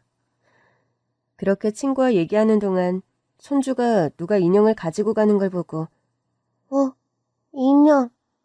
예쁘다. 홀린 듯이 인형을 가진 아이를 따라갔습니다. 친구와 헤어진 후에야 아이가 없어진 걸 알게 된 며느리는 여기저기 찾아다녔습니다. 백화점 안내방송을 하며 찾았지만 아이를 찾을 수가 없었습니다. 연락을 받고 집으로 돌아온 아들은 며느리에게 화를 내며 아니, 어떻게 애를 잃어버릴 수가 있어? 백화점 CCTV 확인해보니까 누구랑 수다 떠느라 정우가 없어지는 것도 모르더만. 정상도 아닌 애를 백화점에 데려간 것도 말도 안 되고 그랬으면 한시도 눈을 떼면 안 되는 건데 당신 제정신이야? 나도 지금 속상해 죽겠는데 왜 자꾸 나한테 뭐라 그래? 분명히 손잡고 있었는데. 애비야, 큰애한테 그렇게 화낸다고 뭐가 달라져? 얘도 얼마나 마음 아프겠니? 경찰에 신고했으니까 곧 정우 찾을 수 있을 거야. 맞아요. 진정하고 정우 찾는 데만 신경 쓰자고. 하지만 큰아들은 아이를 잃은 후 맨날 술만 마시고 며느리 탓을 하며 폭언을 퍼부었고 결국 큰며느리는 같이 살 수 없다며 이혼을 요구했습니다. 아이 찾을 때까지만이라도 기다려달라고 애원했지만 며느리가 가출을 하면서 이혼을 해줬습니다. 이혼 후에 큰아들은 더 망가졌고 결국 회사를 운영할 수 없을 정도로 피폐해서 둘째 아들에게 대표 위임을 했습니다. 영훈아, 이럴 때일수록 너가 정신 바짝 차려야지. 이렇게 폐인처럼 지내면 언제 정우 찾을 거야?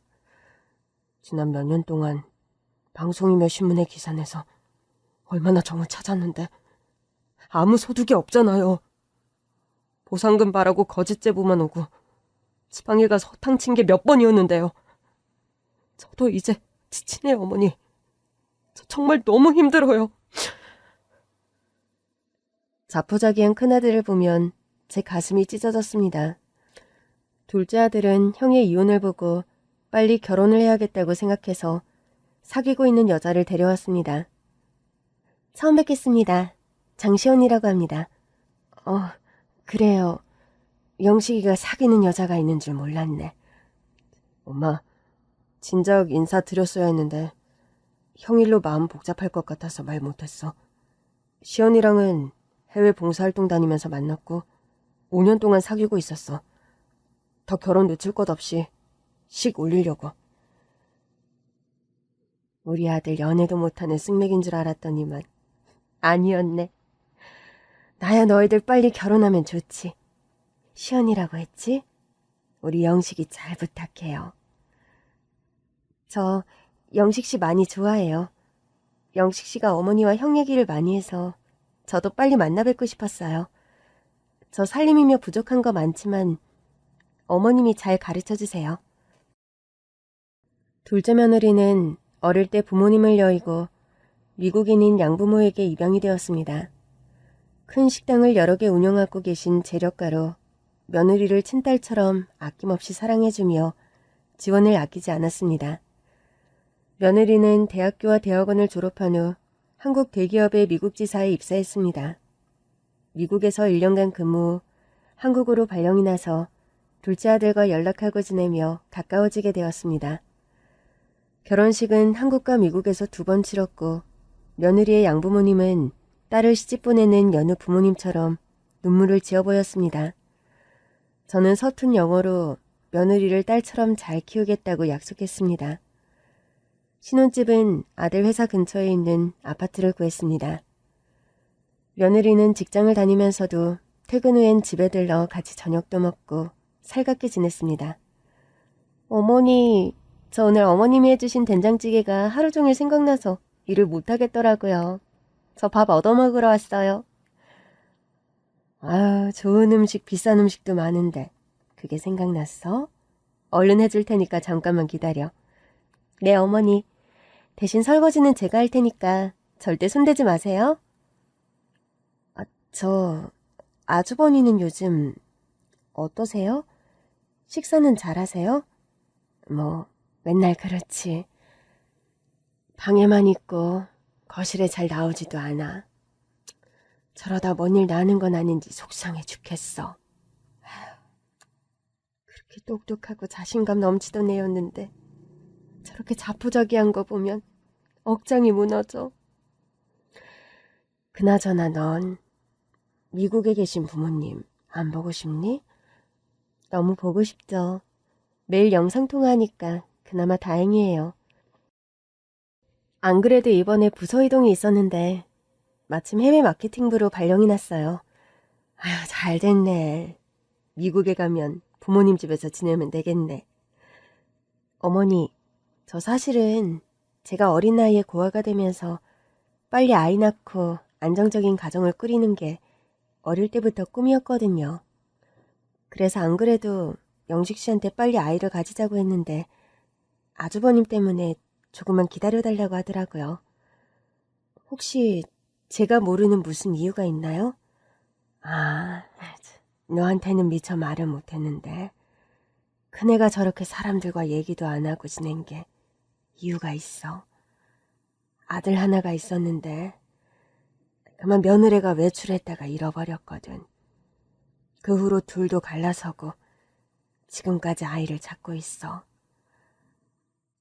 저런, 아주버님이 정말 상심이 크시겠군요. 어머님이나 영식 씨도 그동안 많이 힘드셨겠어요. 전 그런 것도 모르고 눈치 없이 굴었네요. 아니다. 너까지 그럴 필요 없어. 그래도 너가 시집 와서 우리 집 분위기가 많이 밝아졌어. 너가 복덩이야. 우리 영식이한테 잘해줘서 늘 고맙단다. 너 출장 자주 가면 바쁠 테니 내가 반찬 만들어서 너네 집에 갖다 놓을게. 너나 영식이가 내가 해준 반찬 엄청 좋아하잖니. 정말요? 그래 주시면 저희는 너무 감사하죠. 어머니 힘드실까봐 말씀 못 드렸거든요. 어머니가 직접 담그신 김치 하나만 먹어도 밥 한 그릇 뚝딱이거든요. 며느리가 해외 출장을 가서 반찬을 만들어 아들 집을 찾아갔더니 집안에 옷들이 널브러져 있고 싱크대에는 설거지거리가 쌓여 있었습니다. 아휴, 며느리가 없으니까 아들 혼자 라면 끓여 먹고 집안이 엉망이네. 집 청소 좀 해줘야겠다. 안방을 청소하는 도중에 며느리의 앨범을 발견했습니다. 며느리가 어떻게 자라는지 궁금하기도 해서 앨범을 펼쳐봤습니다.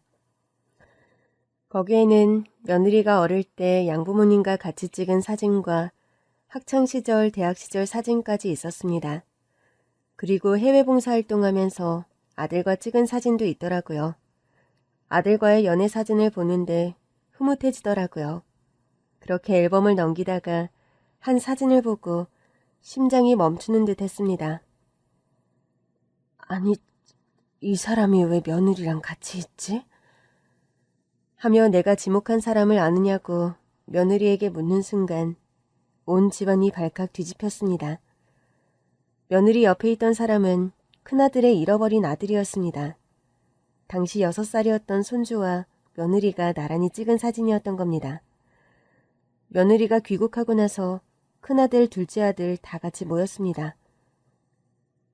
며느라, 이 아이 어떻게 하는 거니?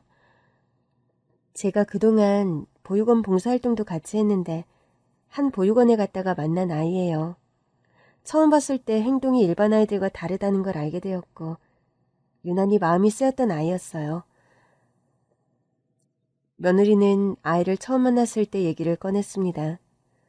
결혼하기 전 며느리는 한국 지인집에서 몇 달을 지내며 매주 보육원 봉사를 다녔습니다. 고아였던 며느리는 특히 부모 없는 아이들에 대한 마음이 애틋했던 겁니다. 한 보육원에 갔는데 한 아이가 친구들과 어울리지 못하고 혼자서 마당 한 구석에 앉아있는 걸 봤습니다. 꼬마야, 사탕 먹을래? 이거 달고 맛있어. 며느리가 사탕을 줬는데 비닐을 못 벗겨서 한참을 끙끙대는 걸 보고 아, 이거 이렇게 까서 먹는 거야? 그때 아이 상태가 정상적이지 않다는 걸 알게 된 거죠. 나이는 5살인 것 같았지만 언어 구사력이 현저히 떨어졌습니다. 원장한테 물어보니 아, 저 아이요? 2주 전에 저희 보육원으로 들어왔어요. 서울 길거리에서 울고 있는 걸 한 아주머님이 발견하고 경찰서에 데려갔나 봐요. 근데 아이가 지능이 떨어져서 자기가 사는 집도 모르고 집 전화번호, 부모 이름을 몰라서 전혀 집을 찾을 수가 없었던 거예요. 그래서 저희 보육원으로 들어온 거예요. 이름은 제가 임의로 철수라고 지어줬어요. 아, 그렇군요. 마음이 아프네요. 어쩌다가 길을 잃었을까? 병원에 가서 진단해보니 선천적으로 발달장애가 있는 것 같다고 하더라고요. 그래도 충분히 훈련하면 증상이 많이 좋아질 수 있다고 하던데 보시다시피 여기 다른 아이들과 같이 돌봐야 되니 이 애한테만 신경을 쓸 수 없네요. 며느리는 몇 번 더 방문해서 이 아이를 만나면서 더 마음이 쓰였고 부모님을 꼭 찾아주고 싶다는 생각이 들었습니다. 원장님, 그럼 이 아이 제가 수시로 찾아서 병원 치료도 받게 하고 돌보면 안 될까요? 저도 사실 구하고 양부모님 손에서 자랐거든요.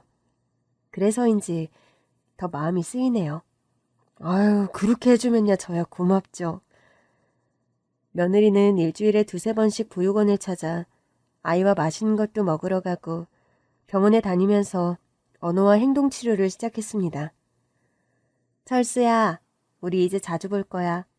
아줌마가 우리 철수 아픈 거 낫게 해줄 거니까 아줌마 말 잘 들어야 돼. 우리 만난 기념으로 사진 찍을까?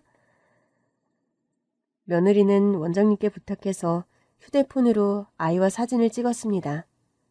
이 사진이 바로 며느리 앨범에서 본 사진이었던 겁니다.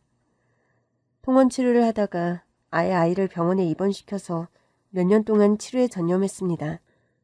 아이는 어느새 13살이 되었고 말 한마디 못하던 아이는 점점 어휘력이 좋아졌습니다. 철수야, 아줌마 왔어. 이거 철수 좋아하는 아이스크림 사왔어.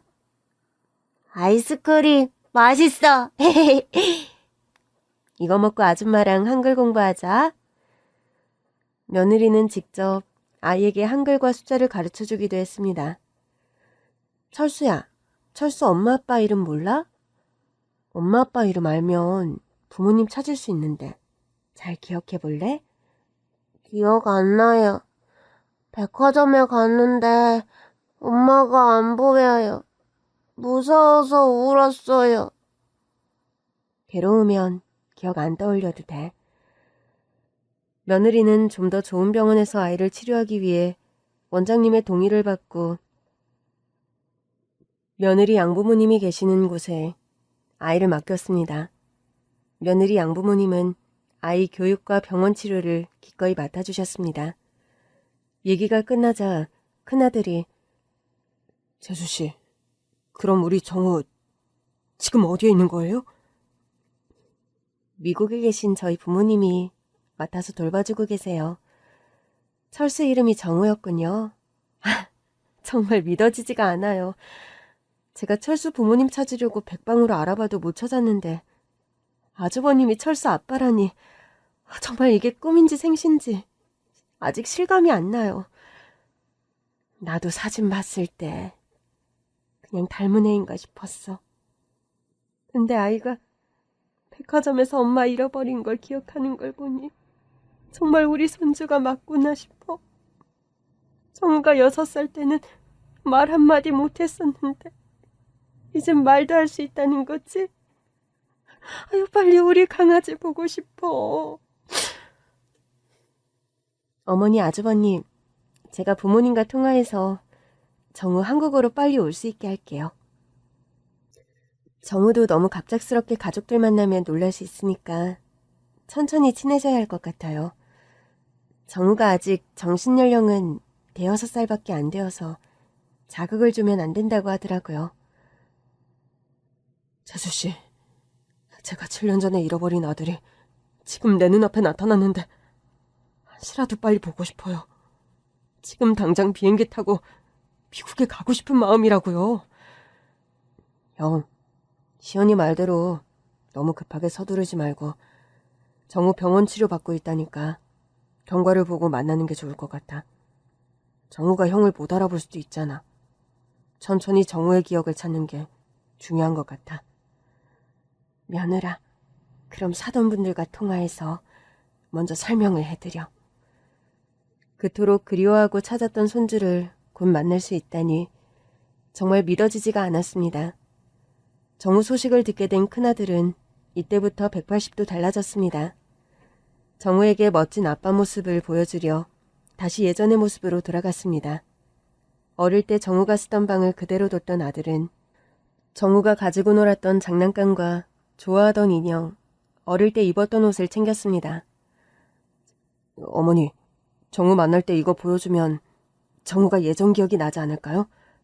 저 정우 만날 날만 기다리며 정우 물건 하나도 안 버리고 간직하고 있었거든요. 애비가 이렇게 간절히 기다리니 이런 기적이 일어났나 보네. 아마 정우도 이 물건들 보면 여기가 자기가 살던 집이고 우릴 알아볼 수 있을 거야. 며느리는 며칠 후 먼저 미국 친정집으로 갔습니다. 아이는 며느리를 보자 뛰어와 안기며 아줌마, 오랜만이에요. 철수야, 오랜만이에요. 이런 어려운 말도 할 줄 알아? 우리 철수 공부 많이 했구나? 할머니, 할아버지와 잘 지냈어? 네, 할머니, 할아버지 좋아요. 철수야, 아줌마가 중요한 얘기를 할 거야. 아줌마 하는 말 잘 들어야 돼. 철수야, 백화점에서 엄마 잃어버린 거 기억난다고 했지? 철수가 그렇게 보고 싶던 부모님을 찾았어. 철수 가족을 아줌마가 만났어. 철수 가족 만났다고요? 어디 있어요? 철수 아빠 지금 한국에 계셔. 그리고 철수 진짜 이름을 알게 되었어. 제 이름 뭐예요? 철수 보육원에 오기 전에 이름이 이정우야. 이정우? 내 이름 이정우. 이정우. 이제 철수가 아빠를 만나려면 옛날 기억을 많이 떠올려야 돼. 아빠 만나면 누군지 얼굴 알아볼 수 있어? 엄마 아빠 얼굴 나 몰라요. 아줌마가 아빠 사진 가져왔는데 철수가 알아볼 수 있을까? 아이는 한참 동안 사진을 들여다보더니 아빠. 맞아, 아빠야. 알아보겠어? 우리 아빠 기억나요. 진짜? 아빠 기억나? 정말 다행이야. 곧 이제 아빠 만나러 갈 거야. 며칠 후 며느리는 정우를 데리고 귀국했고 저희 가족은 공항으로 마중 나갔습니다. 어머니, 나 정우 만날 생각에 너무 떨려서 며칠 동안 잠을 못 잤어요. 나도 그래. 우리 정우를 이렇게 보다니 며칠 동안 밥도 잘 안 넘어가고 잠도 설치게 되더라고. 시연이랑 통화하니까 정우가 형 얼굴을 알아본다고 하더라고. 형 보고 아빠라고 하면서 빨리 보고 싶다고 했대. 아니 그래? 혹시 나 아빠 얼굴 못 알아보면 어쩌나 걱정했는데 정말 잘 됐구나. 이때 저 멀리서 며느리와 정우가 걸어 나오는 게 보였습니다. 저희 왔어요. 정우야, 인사해. 이분이 정우 아빠셔. 안녕하세요. 너가 정우구나. 우리 정우가 이렇게 컸어? 정우야. 아들은 아이를 안고 오열했습니다. 아빠가 정말 미안해. 우리 정우 그동안 얼마나 무섭고 힘들었니? 아빠 울지 마요. 아빠 보니까 기뻐요. 정우야, 여기 이분은 정우 할머니. 그리고 정우 삼촌이야. 정우야, 난 정우 숙모야. 아줌마가 숙모예요? 많이 놀랐어요. 맞아, 숙모도 많이 놀랐어. 정우가 아줌마 조카였던 거야. 우린 남이 아니고 가족이야. 며느라, 다 너 덕분이야. 너가 우리 정우 보육원에서 보고 병원 치료도 해주고 미국에서 정우 잘 키워줘서 정말 고맙구나. 재수씨, 정말 이 은혜 어떻게 갚을지 정말 감사합니다. 정우를 처음 봤을 때 뭔지 모르게 마음이 가더라고요. 이게 다 운명이었나 봐요. 이러고 있을 게 아니라 정우 비행기 타고 오느라 피곤했을 텐데 빨리 집에 가서 밥 먹고 정우 쉬게 해주자. 정우야, 얼른 집에 가자. 네, 할머니. 아휴, 정우한테 할머니라는 말을 듣다니. 우리 정우가 이렇게 말을 잘하다니. 아유, 정말 기특하구나. 차를 타고 집에 도착하니 정우는 한참 동안 집을 쳐다봤습니다. 정우야, 이제 기억나니? 정우가 갓난아이 때부터 6살 때까지 이 집에서 살았어. 우리 집? 생각 안 나도 괜찮아. 힘든데 억지로 기억하려고 하지 말고 천천히 생각해. 할머니가 정우 주려고 새벽부터 일어나 음식 만드셨어. 빨리 먹자. 배고프지? 배고파요, 아빠. 와, 어머니 이렇게 많이 준비하셨어요? 혼자서 이 많은 걸 준비하시느라 정말 힘드셨겠어요. 정우가 뭘 좋아할지 몰라서 만들다 보니 많아졌네. 정우야, 많이 먹어. 감사합니다. 잘 먹겠습니다. 아유, 그래. 엄마 안 보여요. 정우야, 엄마는 지금 한국에 없어서 볼 수가 없어. 엄마와 아빠는 헤어졌어. 엄마 못 봐요? 그렇단다. 엄마 못 봐서 슬퍼? 괜찮아요. 참을 수 있어요. 정우야, 얼른 먹어. 돈가스도 먹어보고 김밥, 탕수육, 스파게티, 치킨 이거 다 할머니가 우리 정우 주려고 만든 거니까 많이 먹어. 네, 맛있어요. 정우야, 아줌마 처음 만났을 때 중국집 가서 탕수육 엄청 잘 먹었지. 정우 탕수육 좋아하는 거 할머니가 어떻게 하시고 이렇게 맛있게 만들어주셨네? 아, 그렇구나. 정우가 탕수육 좋아하는구나. 할머니가 매일 만들어줄 수 있어. 정우 먹고 싶은 거 있으면 다 말해. 탕수육 매일 먹으면 정말 좋아요. 식사가 입에 맞았는지 정우는 웃으며 행복해했어요. 정우야, 이제 정우 방 보러 갈까? 아빠가 정우 어릴 때 쓰던 방 그대로 놔뒀단다. 할머니가 매일 청소해서 먼지 하나 없이 깨끗해. 여기는 장난감 기억나? 6살 때 정우가 로봇을 좋아해서 온통 로봇 장난감만 사줬거든. 아빠랑 로봇 조립하던 거 생각나니? 생각 잘 안 나요. 죄송해요. 아니야. 그땐 정우가 아파서 말도 잘 못하고 기억 잘 못했어. 괜찮아. 아빠가 이제 정우 혼자 두지 않을게. 아빠한테 돌아와줘서 정말 고마워, 정우야. 정우 피곤할 테니 얼른 자. 혼자 잘 수 있니? 네, 혼자 잘 수 있어요. 안녕히 주무세요. 그래. 우리 강아지도 잘 자려. 강아지? 집에 강아지 있어요? 할머니가 정우 너무 예뻐서 그렇게 부르는 거야. 잘 자고 내일 보자. 정우가 집에 온 후로 집안 분위기가 확 달라졌습니다. 자포자기하며 페인처럼 살았던 큰아들은 다시 회사로 복귀해 둘째 아들을 도와 회사 일에 전념했습니다.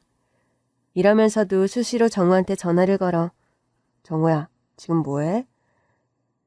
할머니랑 그림 그리고 있어요. 그래? 오늘 점심은 뭐 먹었어? 스테이크 먹었어요. 와, 할머니가 스테이크도 해줬어?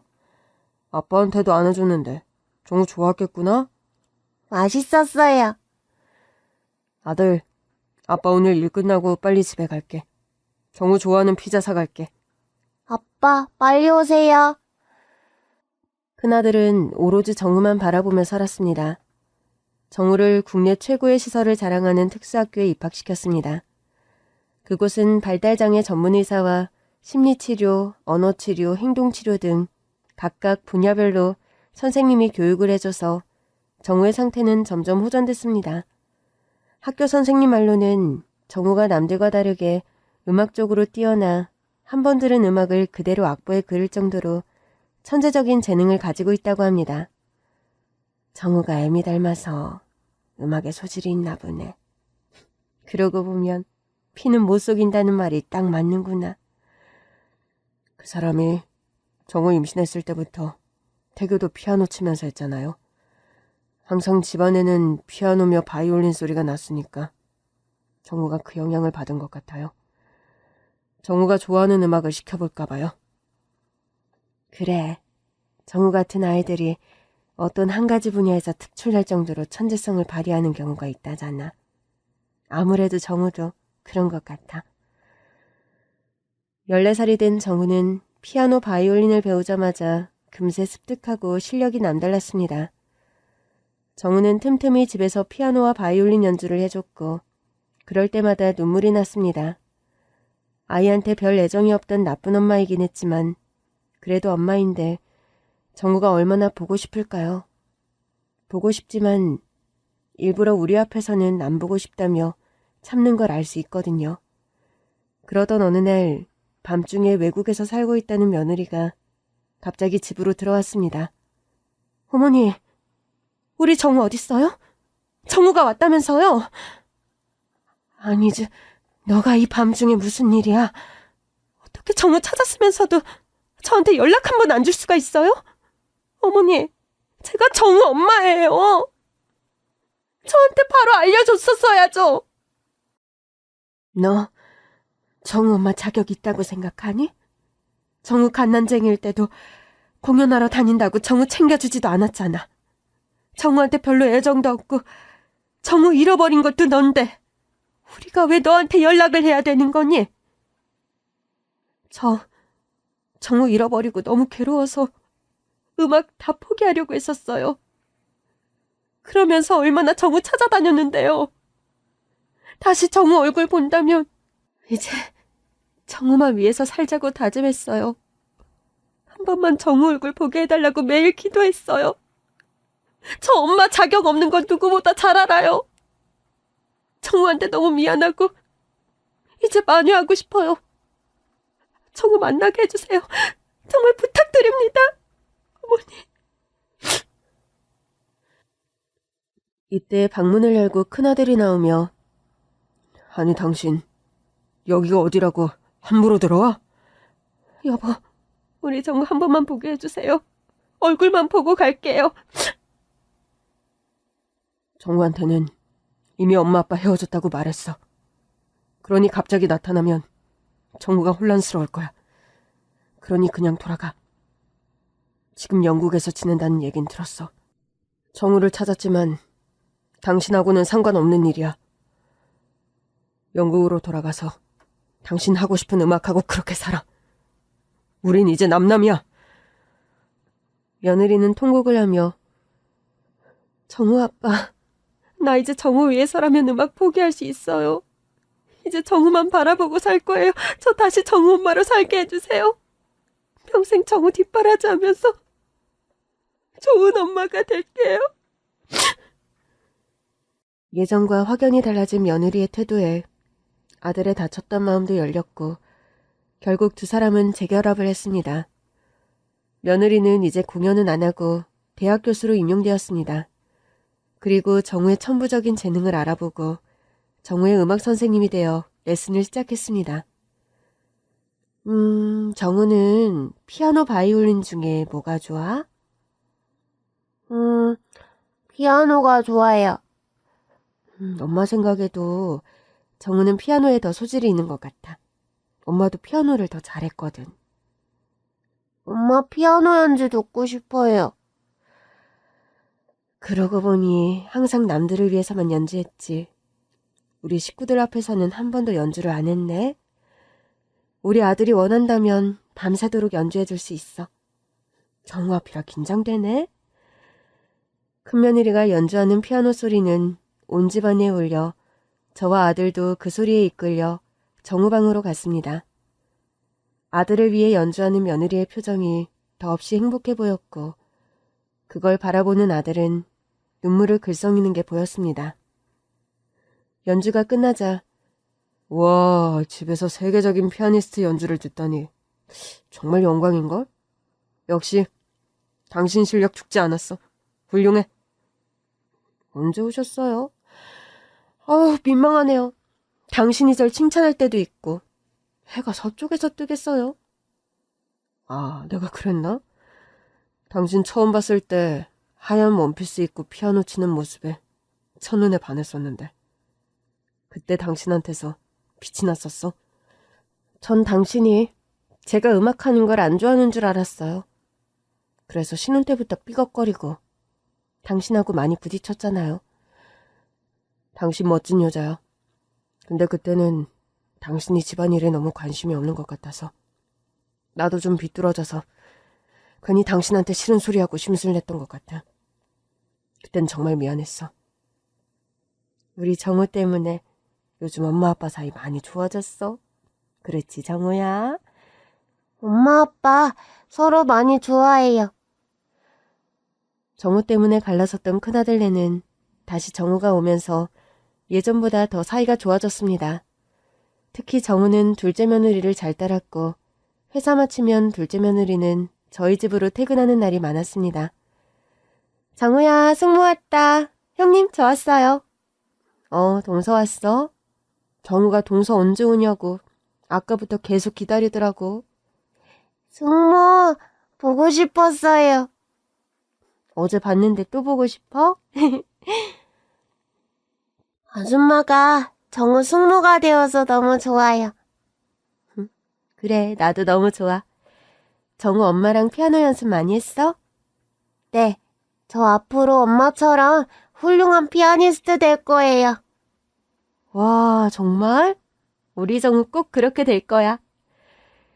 정우는 전국 콩쿠르 우승을 비롯해 각종 대회에서 입상하며 두각을 나타내고 있습니다. 지금의 행복이 정말 꿈만 같습니다. 긴 글 읽어주셔서 감사합니다.